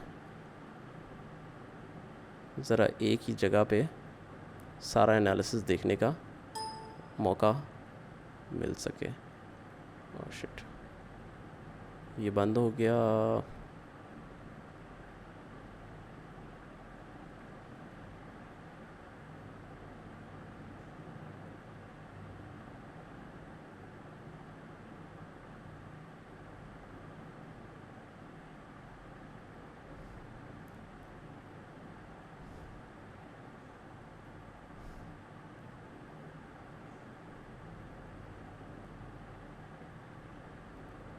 देख लेते हैं कितना डाटा सेव है हमारा।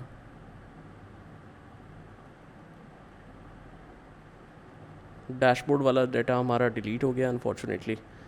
हम इसको मैनुअली खोल के देख लेते हैं।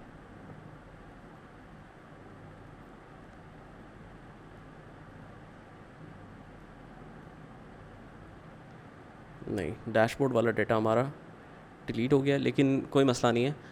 आपको मैं जो फिनिश फाइल है उसमें ये डैशबोर्ड सारे लगा के दे देता हूँ। सेम इसी तरीके से आपने वीडियोस फॉलो करके ये डैशबोर्ड बनाना है, और जो भी क्वेश्चन आए तो आप वो पोस्ट कर सकते हैं क्लासरूम के अंदर, और इस तरीके से आप ये कंप्लीट कर लें। तो ये है हमारा डैशबोर्ड एनालिसिस, इस तरीके से आप बना सकते हैं। ठीक है, अभी तक की एग्जांपल्स में जो हमने सैलरी कैलकुलेट की है वो टोटल डेज के हिसाब से की है, मतलब कि सैलरी जो टोटल सैलरी है डिवाइडेड बाय टोटल डेज और मल्टीप्लाई बाय जितने दिन वो आया है। लेकिन नॉर्मली जो ऑर्गेनाइजेशंस में ये भी एक चीज़ यूज़ होती है कि एक मंथ के जितने वर्किंग डेज हैं उसके हिसाब से सैलरी कैलकुलेट की जाएगी। तो उसके लिए वर्क डेज कैलकुलेट करना ज़रूरी है। अब वर्क डेज कैसे कैलकुलेट होते हैं, उसका कोई फिक्स्ड नंबर ऑफ डेज नहीं किए जा सकते, क्योंकि फॉर एग्जांपल जिस तरह दुबई है, दुबई में सिर्फ फ्राइडे का ऑफ है ऑफिशियल, लेकिन पाकिस्तान है उधर सैटरडे संडे भी ऑफ हो सकता है, और भी कोई मंथ में किसी ऑफिशियल डे की छुट्टी हो सकती है। फॉर एग्जांपल अगस्त में सैटरडे संडे के तो ऑफ हैं, उसके अलावा 14 अगस्त की भी छुट्टी है और 25 अगस्त की भी छुट्टी है। तो इस तरह के फिर वर्किंग डेज कैसे निकाले जाएंगे? क्या आप मैनुअल कैलकुलेशन करेंगे? नहीं। उसके लिए हम क्या करेंगे, मैं आपको सैंपल दिखाता हूँ। 1 अगस्त है जिस तरह, और 2018 है, और मैं कह देता हूँ जी 30th होती है, 31st होती है, 31 अगस्त 2018। अब मैं इसके वर्क डेज निकालना चाह रहा हूँ, लेकिन साथ ही साथ मुझे हॉलीडेज भी मेंशन करने पड़ेंगे। मेरे पास ये सिस्टम तो होगा कि मैं सैटरडे संडे या उसके पेयर बना के बता सकूं कि ये डेज ऑफ होते हैं। इसकी चॉइस है जो मैं फॉर्मूला बताने जाऊंगा आपको, लेकिन उसमें ये हॉलीडेज की चॉइस नहीं है। तो हॉलीडेज जो है वो जितने भी होंगे आप स्पेसिफिक फील्ड में लिख सकते हैं। तो मैं देख लेता हूँ, मैं लिख देता हूँ 14 अगस्त 2018 और 25 अगस्त 2018। अब अगर हम यहाँ पर देखें, हम जाते हैं अगस्त में, ये देखें 14 अगस्त आ रहा है ट्यूसडे को, फिर ये आ रहा है सैटरडे को। तो इसका मतलब है ये तो काउंट नहीं होगा क्योंकि सैटरडे की वैसे ही छुट्टी है, और सैटरडे संडे ये भी हमने ऑफ करना है। तो देखते हैं ये वर्किंग डेज कितने बनते हैं। इक्वल्स टू फॉर्मूला होगा नेटवर्क डेज का। नेटवर्क डेज इंटरनेशनल, दो तरह के फॉर्मूला से हमने नेटवर्क डेज इंटरनेशनल लगाना है। इंटरनेशनल का क्या मतलब है कि ये कस्टमाइजेबल है किसी भी कंट्री के हिसाब से। टैब दबाया, ये पूरा फॉर्मूला लिखा गया। स्टार्ट डेट मतलब किस मंथ की जो स्टार्ट डेट है वो सिलेक्ट कर ली हमने, कॉमा एंड डेट जिस डेट पे मंथ एंड हो रहा है ऑब्वियसली वो सिलेक्ट कर लिया, कॉमा। अब वो कह रहा है वीकेंड्स का पेयर आपका कौन सा है। सैटरडे संडे है तो 1 होगा उसका कोड, संडे मंडे है तो 2 होगा, मंडे ट्यूसडे है तो 3 होगा। मैं कहता हूँ सैटरडे संडे, तो मैं बस टैब दबा देता हूँ क्योंकि ऑलरेडी उसी पे था कर्सर, तो मैंने टैब दबा दिया, ये 1 आ गया, कॉमा। हॉलीडेज, हॉलीडेज आपके कौन कौन से हैं, तो मैं कहता हूँ ये सारे मेरे हॉलीडेज हैं। इतना करने के बाद हम एंटर कर देते हैं। ये देखें वो कह रहा है 22 वर्किंग डेज हैं। अगर हम मैनुअली कैलकुलेट करें तो हमें टाइम बहुत ज़्यादा लगेगा, लेकिन आंसर हमारा भी सेम ही निकलेगा। हम देखते हैं अगर 31 डेज हैं तो 31 डेज में से देखें संडे 30 हो गए और 29 हो गए, उसके बाद 28, 27, 26, 25, 24, 23 और 22। देखिए मैं 31 में से माइनस करता जा रहा हूँ जो जो सैटरडे संडेज हमारे पास आते जा रहे हैं, तो एग्जैक्टली 22 वर्क डेज हमारे बन गए। तो इस तरीके से आप ये कैलकुलेशन में भी यूज़ कर सकते हैं। अब देखें हमारे पास जो page layout and print preview में था, हम अगर इसको नॉर्मल व्यू पे करें तो ये टोटल डेज के हिसाब से हम सैलरी निकालते थे। हम क्या करते थे, propose salary divided by total days multiply by present absent days. तो उसमें हम ये भी कर सकते हैं, अगर हमने ये यूज़ करना हो तो equals to network days international और स्टार्ट और एंड डेट करके आप उस तरीके से इसको यूज़ कर सकते हैं। तो इसको ट्राई करें, ये भी बड़ा इफेक्टिव फॉर्मूला है कैलकुलेशन के लिए।